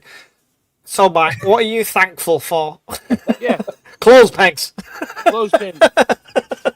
Meanwhile, all the women are still cooking dinner upstairs. Oh, yeah, the appetite would be gone. But that's a good place to know on your house. It was kind of for the opposite reason. If you had to block it purposely, like I used to live in a terraced house that was at the bottom of a hill, so everyone's waste, if the water system went off, would be coming my direction. So knowing where to block that from coming in is also a good thing to know. Yeah, for where I live now, it goes out my basement.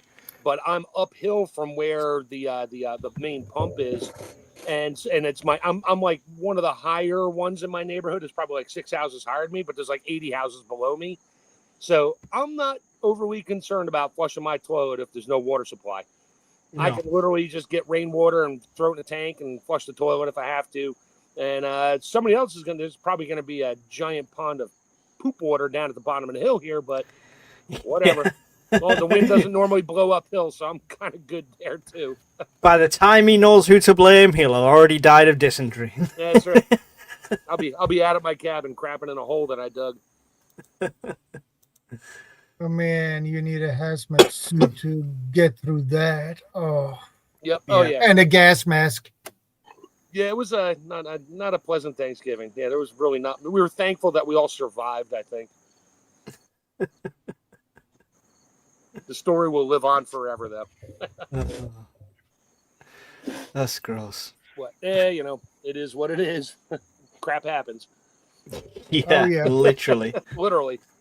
It's the fact it's on Thanksgiving as well. My appetite would have gone. That was the not so fun fact on that one. Yeah. I love Thanksgiving as well. I used to have a friend from New Jersey when I lived in Wales. She was from New Jersey originally, and she used to make Thanksgiving dinner. And I've never had such a sweet meal. Everything's got sugar in it, and it's just unreal. Yeah, except for the turkey. I don't put sugar on my turkey. No, I know, but the whole thing was like a dessert. It's like the carrots themselves were like desserts. Candied carrots and sweet potato pie and candied yams. Sauce. I know. Yep. I'm well versed on Thanksgiving dinners. But we don't have anything like it. The closest thing we have to something sweet is a bit of cranberry sauce on the side. I think that's about it over here. Yeah. What, you don't have corned beef and cabbage on St. Patrick's Day? Just kidding. No, we have special offers in Weatherspoons. That's all we have on St. Patrick's Day. Special offers in Weatherspoons. Yeah, dodgy hats and overpriced Guinness. Yeah, that's it. Overpriced warm Guinness. Let's get it right. So when are you all gonna pitch in together and get yourself a freeze dryer? Well, listen, every penny's right now. Every single penny I make 5,000 pounds to get a freeze dryer over there. Yeah, well, I'll get one eventually, but every single penny I make through the channel, through Amazon, through anything now until next year is going into the get off grid pot. So there you go. That's the plan. As soon as I'm off grid, then I can start thinking about saving for other things. Well, if you're off grid with no electric, you don't want a freeze dryer because you need electricity to run it. Oh no, I'll have electric. I've already seconded Hawkins and Scottish Prepper 73 to come in and install all my solar and stuff. So it's all planned out. You know, That's good. Sounds like a plan. We make a cranberry relish for our turkey. Man, I put that stuff on everything. Yep.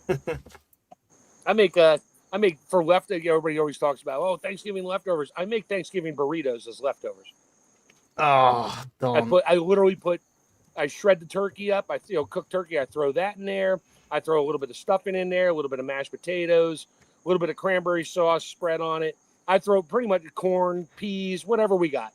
It's a leftover turkey dinner burrito. Now roll it up, throw it in the frying pan, and just cook it. Get it until it's brown on all sides. And yep, he's making me hungry now. Yeah, honestly, I've been to the States several times, and I was younger, and my memory of each one, I remember little bits and bats. But my biggest memory from every trip is the food. It's always been the food.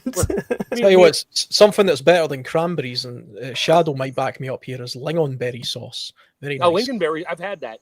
Yeah, it's not as it's similar. It's very similar, but it's not quite as. Are we talking? You're talking IKEA meatballs, the jam. Yeah. I think you can get it from there. I think. As well. Like lingonberries. They those berries actually grow in Scotland, but we call them cowberries here. They call them lingonberries. Yeah, they're not. Cranberries are very, very, very tart. You need a lot of sugar to get past it. What was it the other day? Somebody said the missus said somebody said it. With cranberry juice. It's the only drink that makes you feel like you dry mouth. Yes, something like that. Yeah. Regular cranberry juice, unsweetened. Yeah, it's brutal. Most of the stuff around here has sugar added to it. Yeah, we have cranberry juice here. That was it. It was, why does cranberry juice taste like it doesn't want to be wet? Yeah, that's it. I think it's actually quite hydrating as well. I think it is. There's just a lot of natural sugars in there. Yeah, and a lot of vitamins and stuff like that. If you get the good stuff, try prune juice. That'll give you a perspective on weird taste and dry drinks.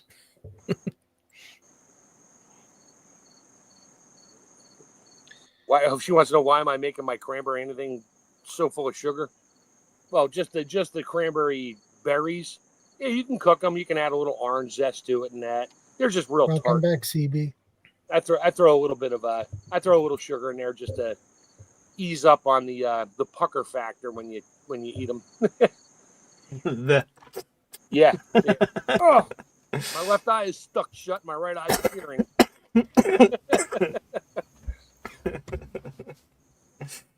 Oh. Yeah, you're right. You're right, Aquatic. Yeah. The more alkaline your food, the better it is for you. The more acidic your food is, the worse it is for you. Is that crickets I can hear in the background? Are you on your porch or something? I'm on my deck. It's my dog coming up the porch and clacking away on the deck boards. No, I can hear I can hear crickets. I'm sorry. Yes, it's just I hear them all day, so I ignore them. Yeah, I got crickets. I love that sound. That's my go to sleep when I'm camping. I got crickets, cicadas. I have peeper frogs. Well, I don't have many around here, but at my cabin at night, you go deaf for the little peeper frogs. They're everywhere. You can't think straight because they're so loud. Wow. You must tune out for that, though. You must get used to it. Oh, I do.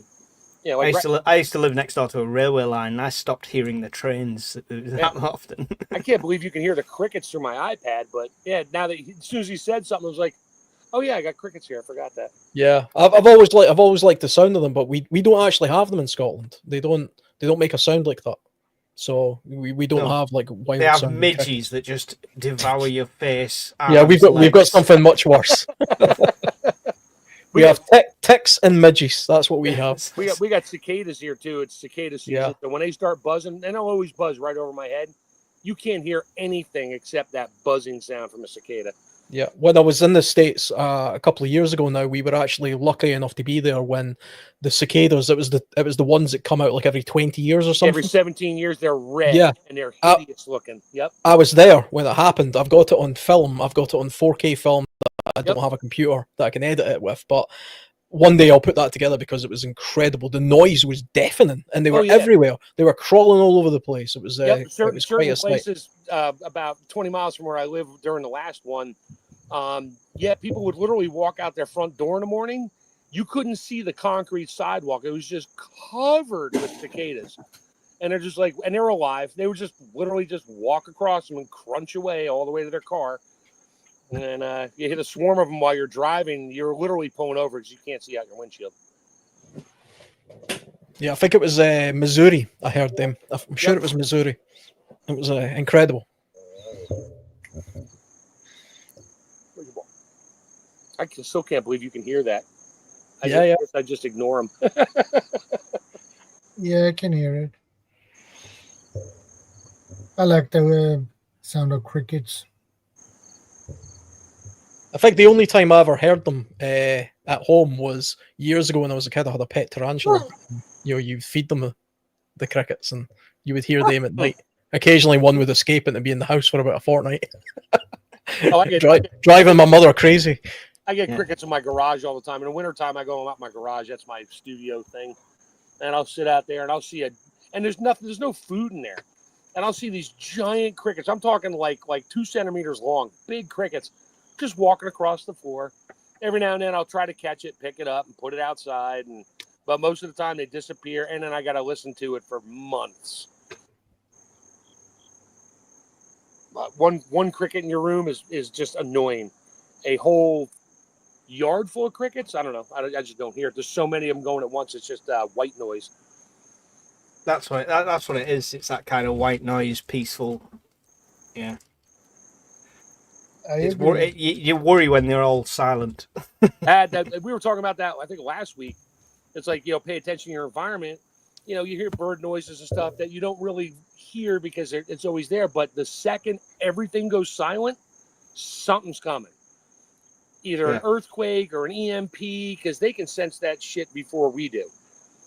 Yeah. And it's like all of a sudden the birds, we've seen it in movies and that, all of a sudden the birds go quiet. They're not flying. They just literally stop.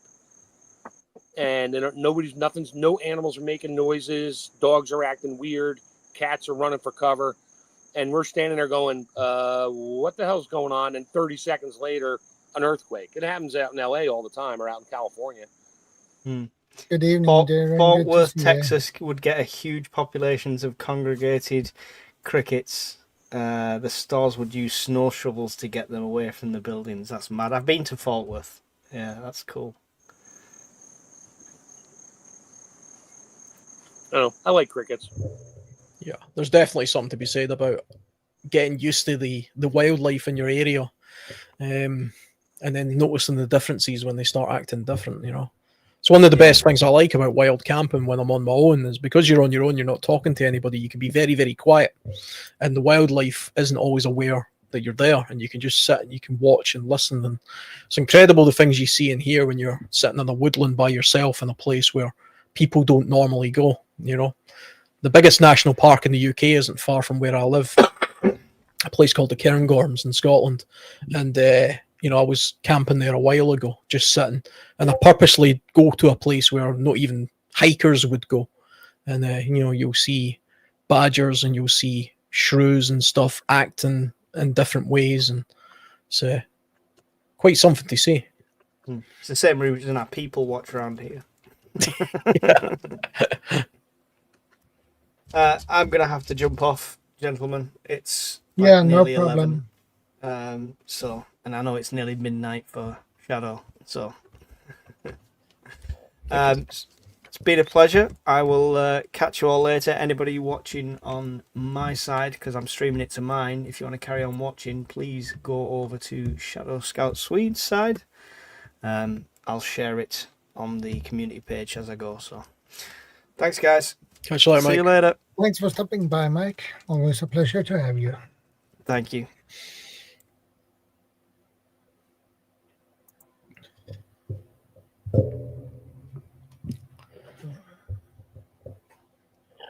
Was there another topic, or was the communications one? Was that the last one?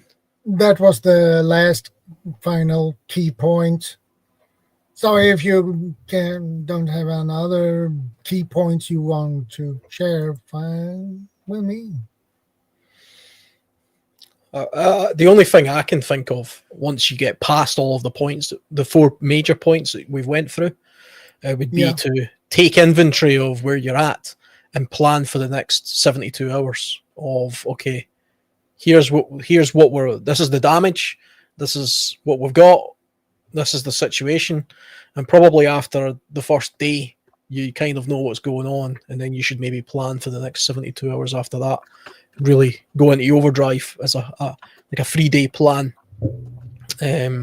from that point on, just to be on the safe side. You could extend it if it's a more critical emergency. I think even if it's a close call emergency, it's probably worth sort of having a 3-day action plan anyway in place, just in case.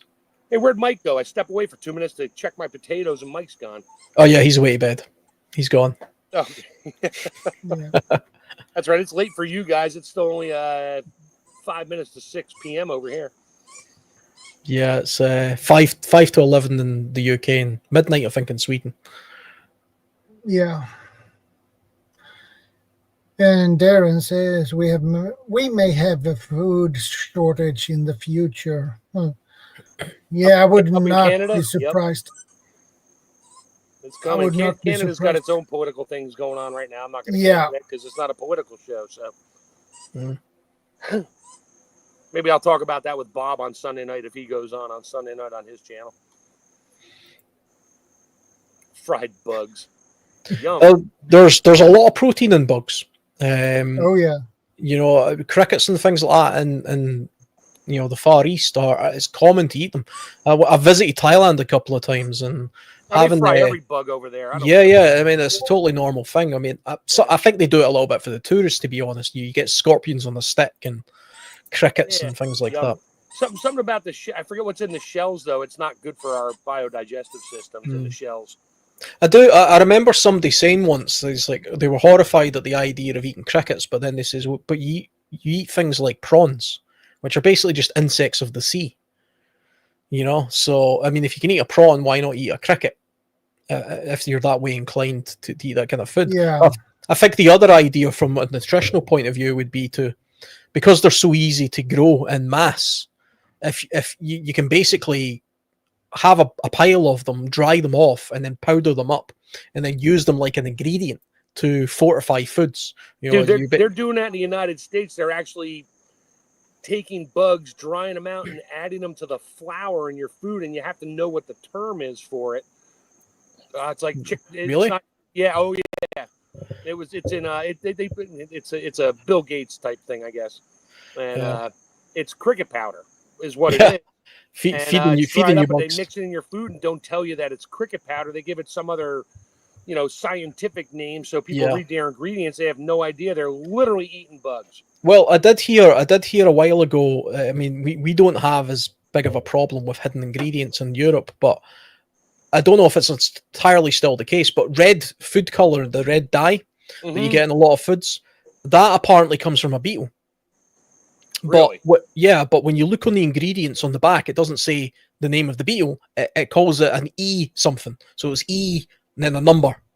And, you have to go and look that up to see what that is. And red food dye comes from a beetle, which is interesting. And that was in Europe as well. Some red food dyes, but in the United States, it all comes from other toxic things. Oh, I'm sure it's different now, but I know that's definitely the case. That in Europe, certainly, we had Red food dye beetles. I'm not opposed to eating bugs, by the way. I mean, from a nutritional point of view, certainly in a survival situation, most bugs are edible.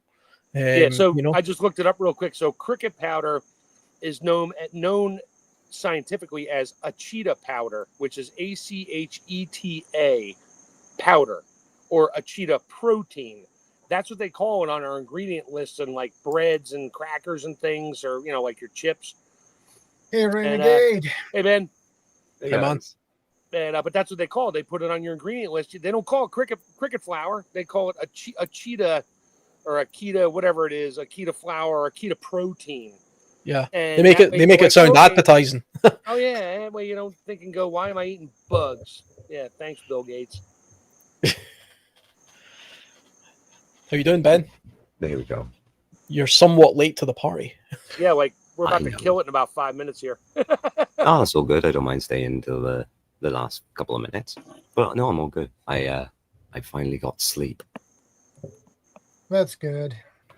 Yes, the kids finally behaved enough so I could get more than 4 hours of sleep. Oh, Is this you just waking up just now at 11 o'clock? So you'll be up all night. Oh yeah. But not to worry, I'll be entertained. I got a new toy, so I'm going to be entertained. You got your Monster Energy drink there. You're good. I got a new hotels. What is it? A Light joystick? stick, yeah. One of those. If my move that away. One of those. Right. Pretty cool. Somebody put in the comments the E120 is the bug what red dye is from. Yeah. I don't know if they still do that. I don't know if that's still an ingredient, but I remember hearing that a while ago. So I don't buy much junk food at all anymore, but I do pick up bags of Cheetos and chips and stuff sometimes just to read the ingredients. Going, yeah, I'm not eating that crap. Yeah. Nope. Well, if you read the ingredients of the can that Ben is drinking right now, that'll have some interesting things on it. It's got all kinds of chemical things you don't recognize. Ah, Yeah, give you heart palpitations and all kinds of other issues in the long term. Then I better not show the monster pile I've got. Probably bad idea. yeah. Oh yeah. Let's put it this way. I have enough metal cans over there I could probably melt down and make a nice frying pan. You should stick to a wholesome, healthy drink like me. Joker IPA. No. If we're doing this... Okay, just a heads up then. Alan's clearly pulling an all-nighter. If you want to go, sunshine. There. Oops. I can't show mine. My camera shut off. I prefer Labatt's Blue from Canada. And I'm in the United States, and it's actually cheaper than the American beers, which I find hysterical. Well, just wait till the tariff hits that. Yeah, I'm sure sooner or later. And I'll just make my own if I really want some. I am slamming them like I'm a thirsty camel. That's what happens when you're addicted to Monster and you slept just shy of 11 hours. I gotta catch up. Catch up with the world. Oh, don't. I've already had a quick look at what's going on, so that's going to be an interesting night on the run up to the alert tests. Yeah, I'm going to do a little bit of a live tomorrow for the first time while that alert takes place. You are? Yeah, put the notification on for that live tomorrow. Yeah, I don't have any software, so I'm purely just going off YouTube. So it's just a YouTube live, and I was only thinking about 20 minutes. But for anybody who doesn't know, the UK tomorrow's getting a mobile phone emergency alert test, which has only happened one other time, I think, and it didn't work. It didn't work enough. Yeah, it didn't work. So this time what I'm going to do is I'm going to prop my phone up in front of the camera, and then I'm going to come on 15 minutes before 3 p.m., which is the time it's due to happen. And I'll chat a little bit about the research I've been doing into it, and then we'll see if it actually goes off or not. What's your Alan? What's your channel? World Survivalist. Oh, okay. I don't know if I subscribed or not. I don't even remember. His name's Alan, and he's the World Survivalist. Yeah. Yeah, I'll be on there. I've put up a reminder type link, but it won't be anything fancy. I was not subscribed on my Mad Chick Acres one. I will subscribe right now. I'm pretty sure I'm subscribed to you. I subscribe to everybody I speak to on these chats. Probably, and I think I might have on my Chef Tech side, but not on. I have two. That I got might Chef be Tech it. 86, and I got Mad Chick Acres. Chef Tech, I'll put random videos up of cooking and canning my gardens and that. Mad Chick, nah, I think I did one with that bug assault gun or something like that. That was about it. Yeah, I saw that one. I mounted a GoPro on my bug assault. Yeah, bug assault. That was a fun video. So, what did I actually miss then, guys? Considering Everything. Yeah, yeah. What? We've been on for 4 hours.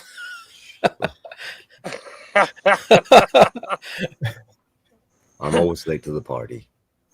Basically, if you can think of what you would say for this topic of after the storm. Wait, yeah, is it after the storm? After the storm, steps to take immediately after a disaster. Yeah. Oh, okay. Natural disasters. You'll just have to rewatch it when the live finishes and go through it all. Oh, I will. I think we covered literally every possible topic known to man on the subject. Though we even started talking about carrier pigeons and stuff earlier. Yeah, I did manage to catch tail end of that because I put up a what's the SP velocity of a fully laden swallow. Yeah, got to get that Monty Python joke in there at some point. Carrier pigeons and smoke signals. Yep, that's the way of the future. Yeah. And native chants. Yeah, and bugles and whatever else you can do to get your point across to somebody 10 miles away. Just don't forget the rum. No, never forget the rum. Or in my case, Southern Comfort, but that's me. Ooh, nice, good choice. Man's got taste. Yeah, you know what?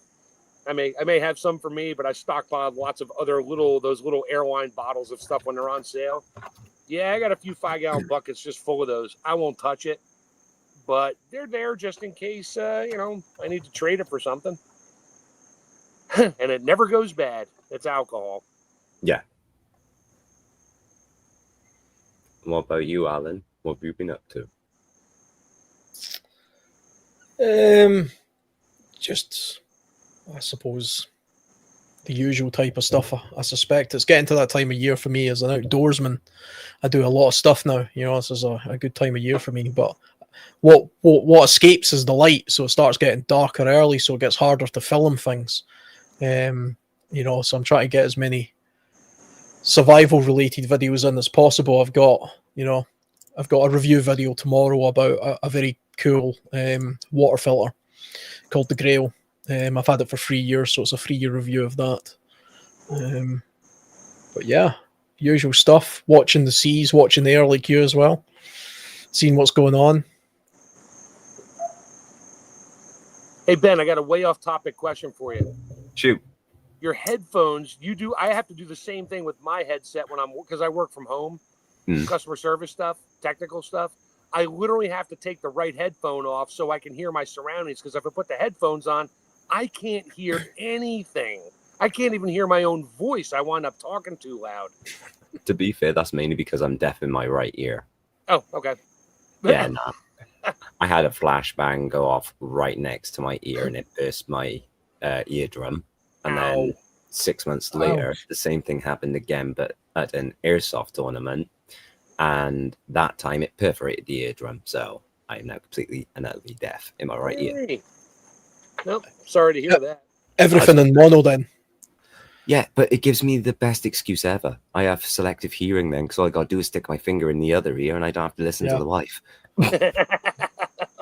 I can't hear it when I've got these headphones on as well. I can't hear a thing outside of our conversation at the moment. I would have to take one off to hear it as well.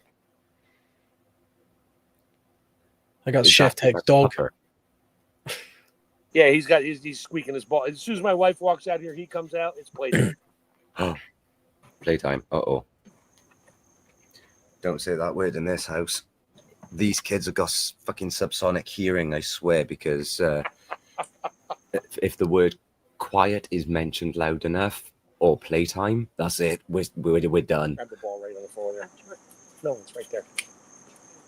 But I will put something out there that I think will make everybody here laugh at my expense, which I totally don't mind because it was hilarious. For the first time in my marriage, I witnessed my wife having an ASD meltdown at the same time as our eldest daughter having the same, and they both cancelled each other out. That sounds interesting. I don't think I've ever had that.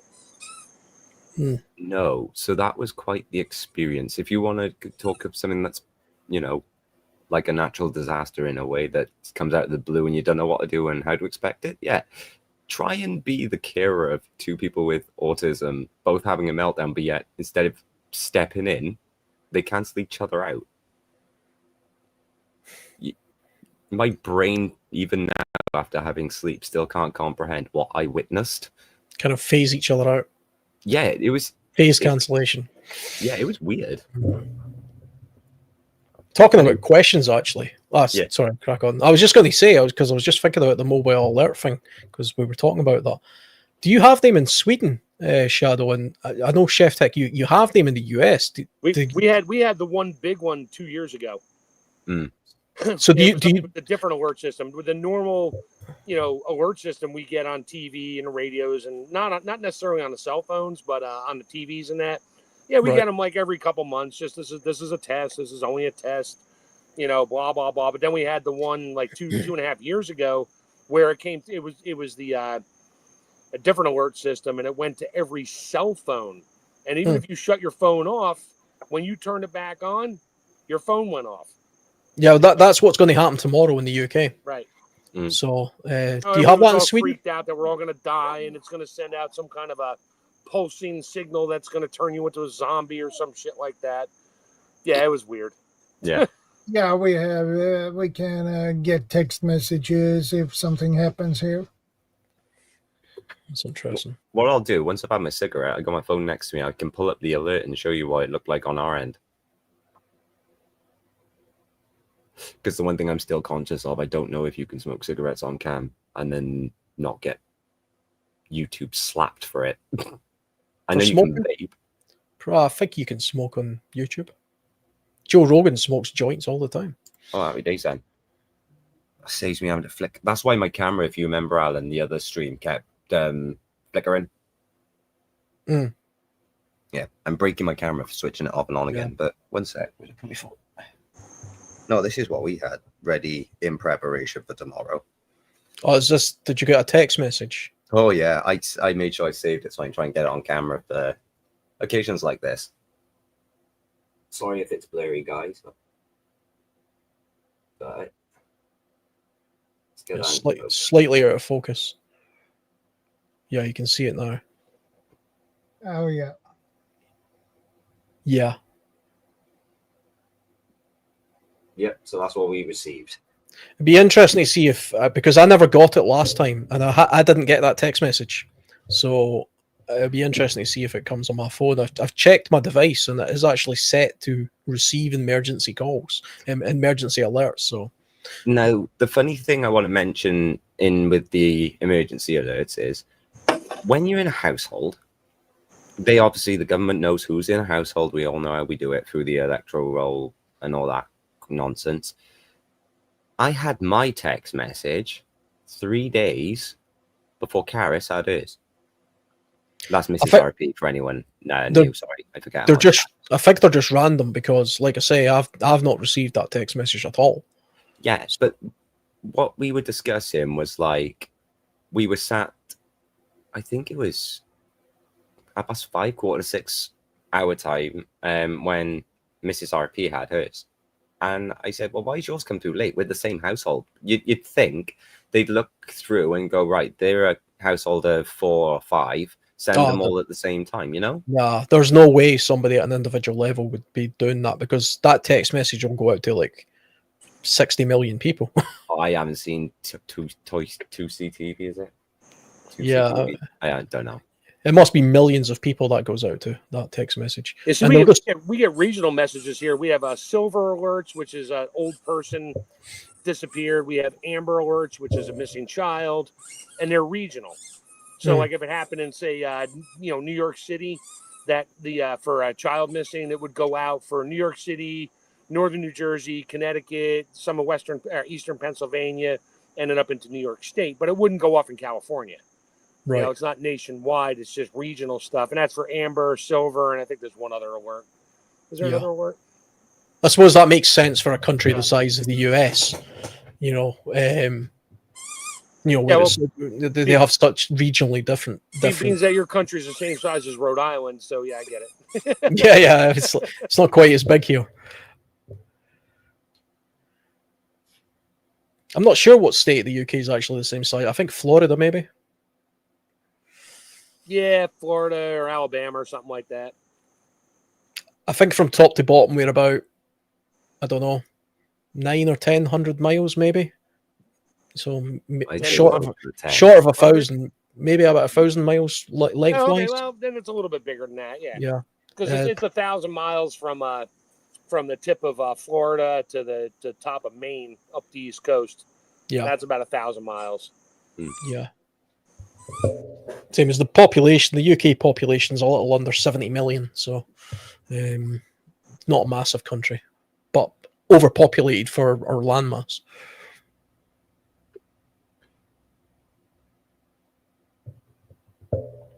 Sorry that I'm quiet. I'm catching up now on the After the Storm steps to take on YouTube, so I can see what points were said.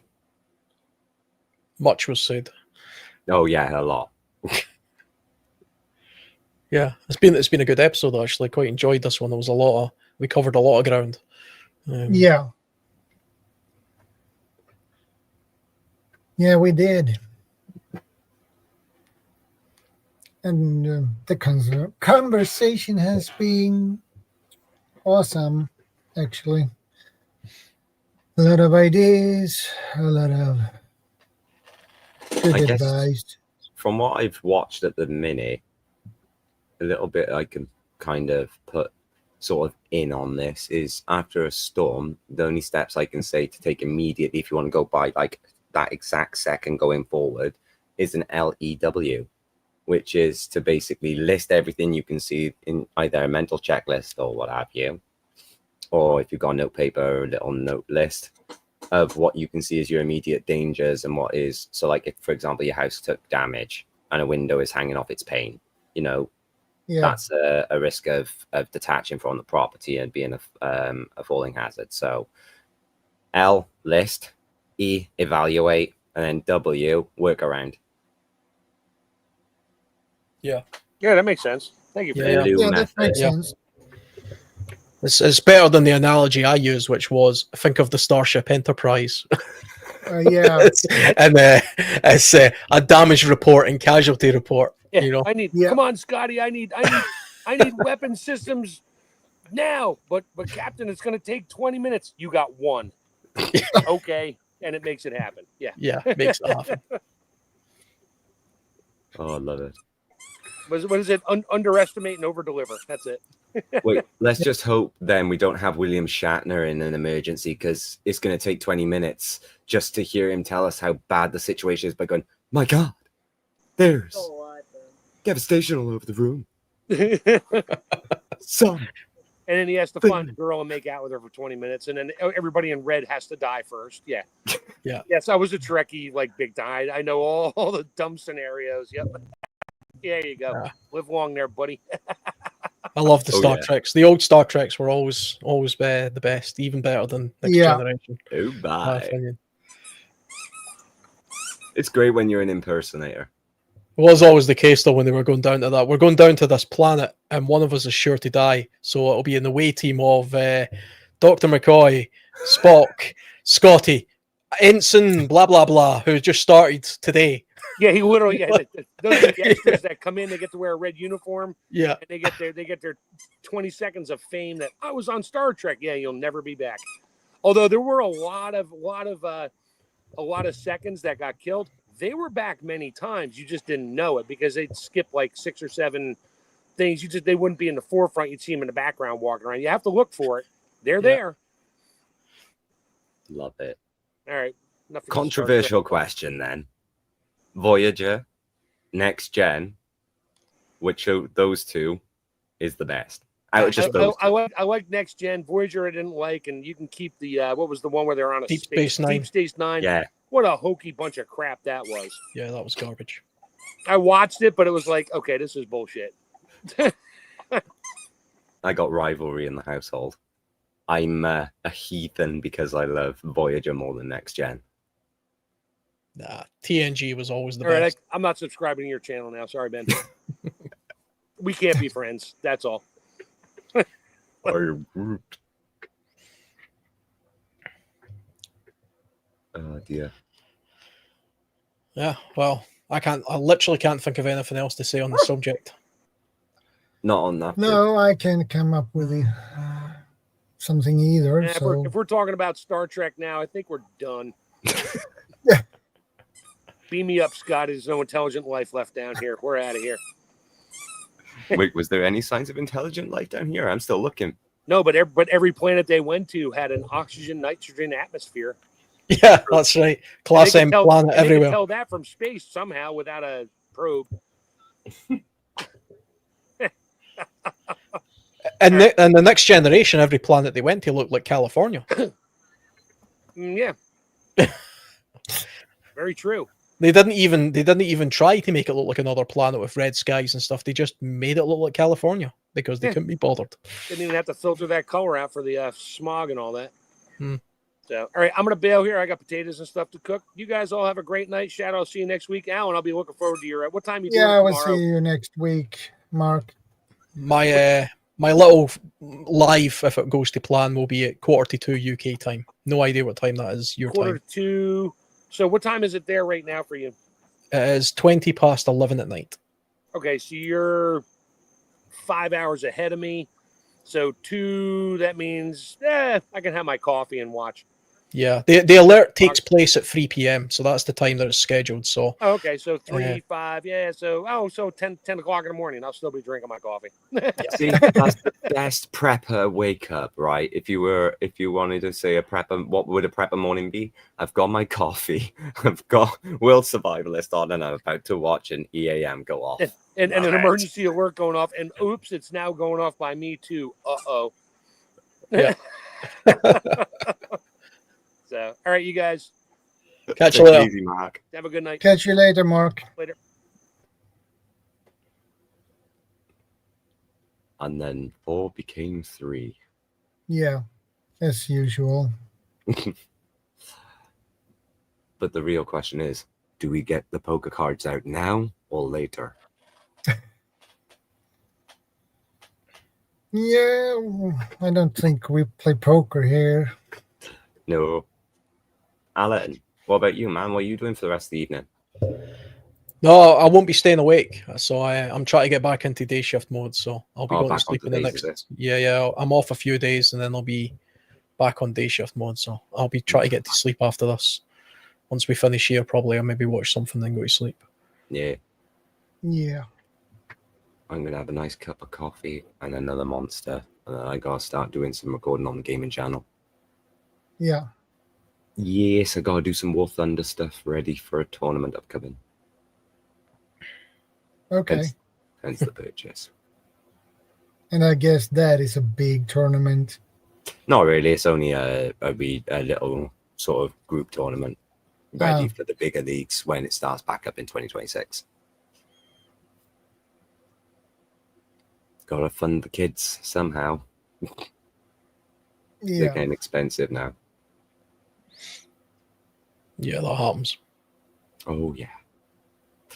I've had that experience for the first time properly of our eldest daughter being the one who behaves the most. Actually going into the store today going, I want this, I want that, I want this, I want that, I want this, I want that.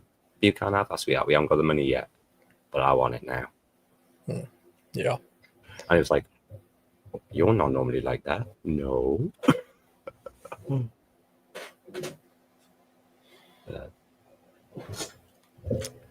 Yeah, my kid's starting to get a taste for branded sort of clothing, Nike and stuff. You know, can't really get away with the old this stuff from Tesco will do.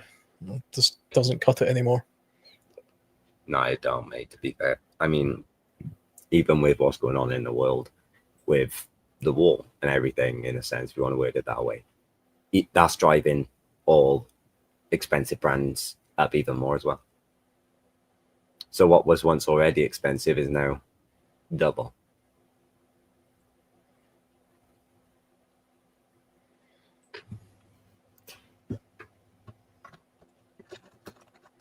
And just reading some of these messages, I always miss reading the messages as because I put it on the full screen and then I lie back in this chair and I forget that there's other people sort of messaging. It's all good. We all do it. I done it no end of times. It's like I said to you when we did our stream last. I'm still getting used to StreamYard, so I'm not used to pulling up the questions. Yeah. Well, I don't even have StreamYard, so the benefit I'll have for the very short live that I do tomorrow, it's purely just through YouTube. So yeah, you can't really do anything with it. I don't think. I think it's really just a case of literally a live video. But yeah. Well, I'll be up and about kicking anyway, so if you want, I'll drop by and I'll moderate the chat. Make sure no trolley trolls. To be honest, I don't expect there to be any chat because I don't really do. I've never done lives on my channel before, so it's none of my community sort of is aware of them. Apart from these, you know, Mike and Shadow allow me to stream these chats to my channel, which I do. Yeah, It puts a little bit of traffic towards this content and puts the watch hours up a little bit on mine by the looks of it. But other than that, nobody really participates at my end. Not yet, anyway. To be fair, Mrs. RP's got her new setup all the way up the top end of the room, and she's got most of you guys on YouTube getting the watch hours up because it helps her get off to sleep while I'm recording. Yeah, the watch hours are where the problem is on YouTube, especially for channels the size of mine. And in days like these that are so uncertain, gives us something to do at least and keeps our minds focused. Positive mind, positive outlook, positive attitude. Yeah. I'll do lives at some point. I'll introduce it at some point, I think, and then I'll think of different topics and then have you guys on.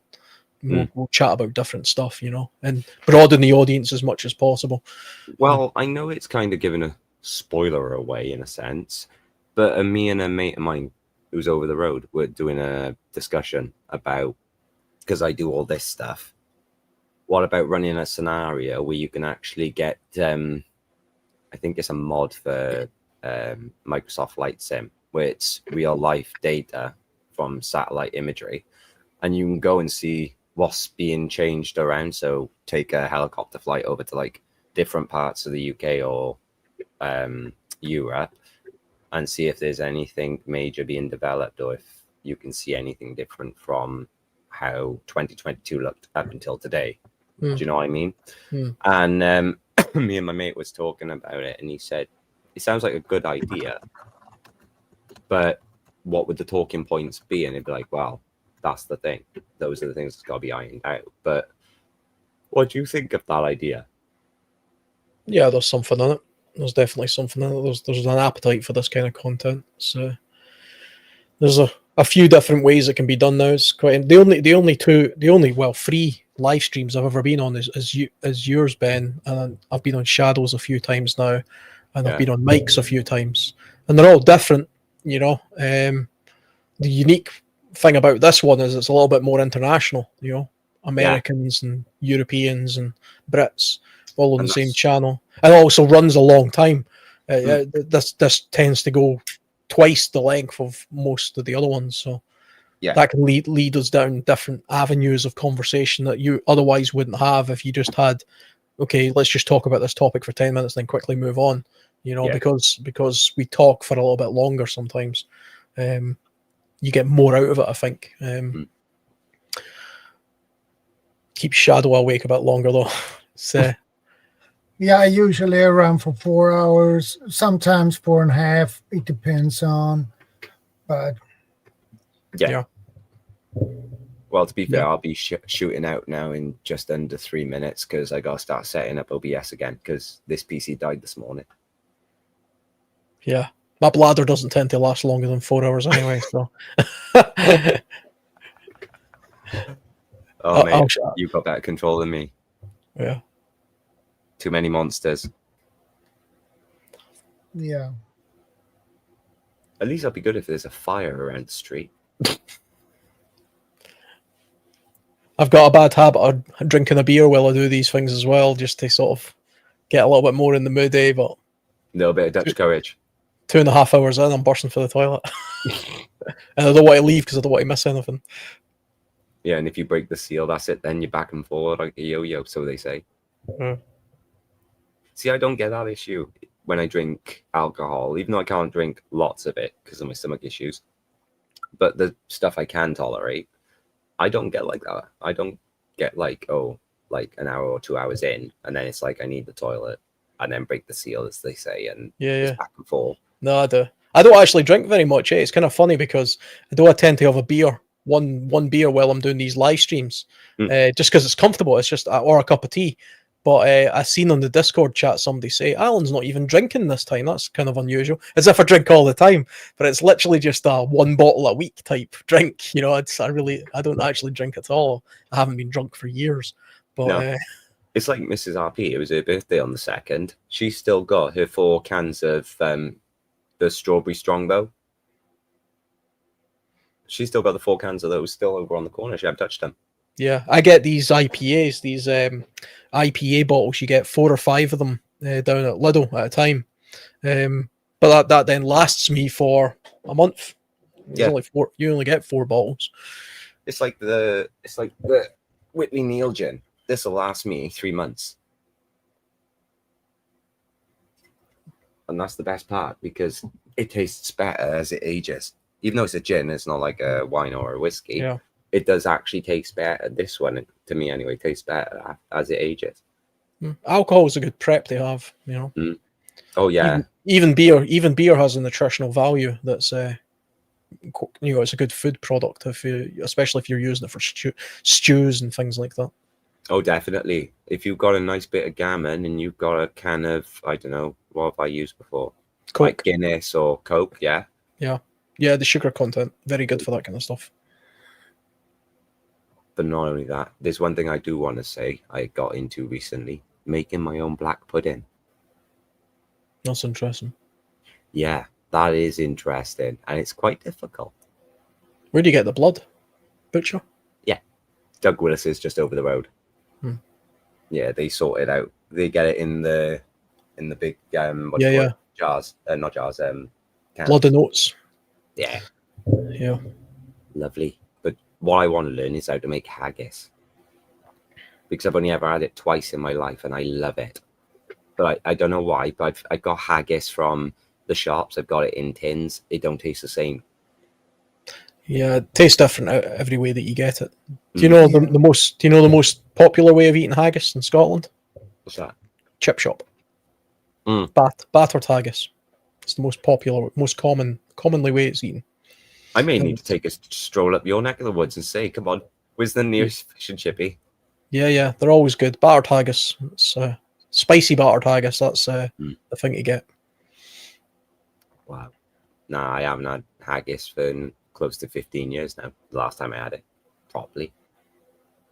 Do they have something like haggis in Sweden?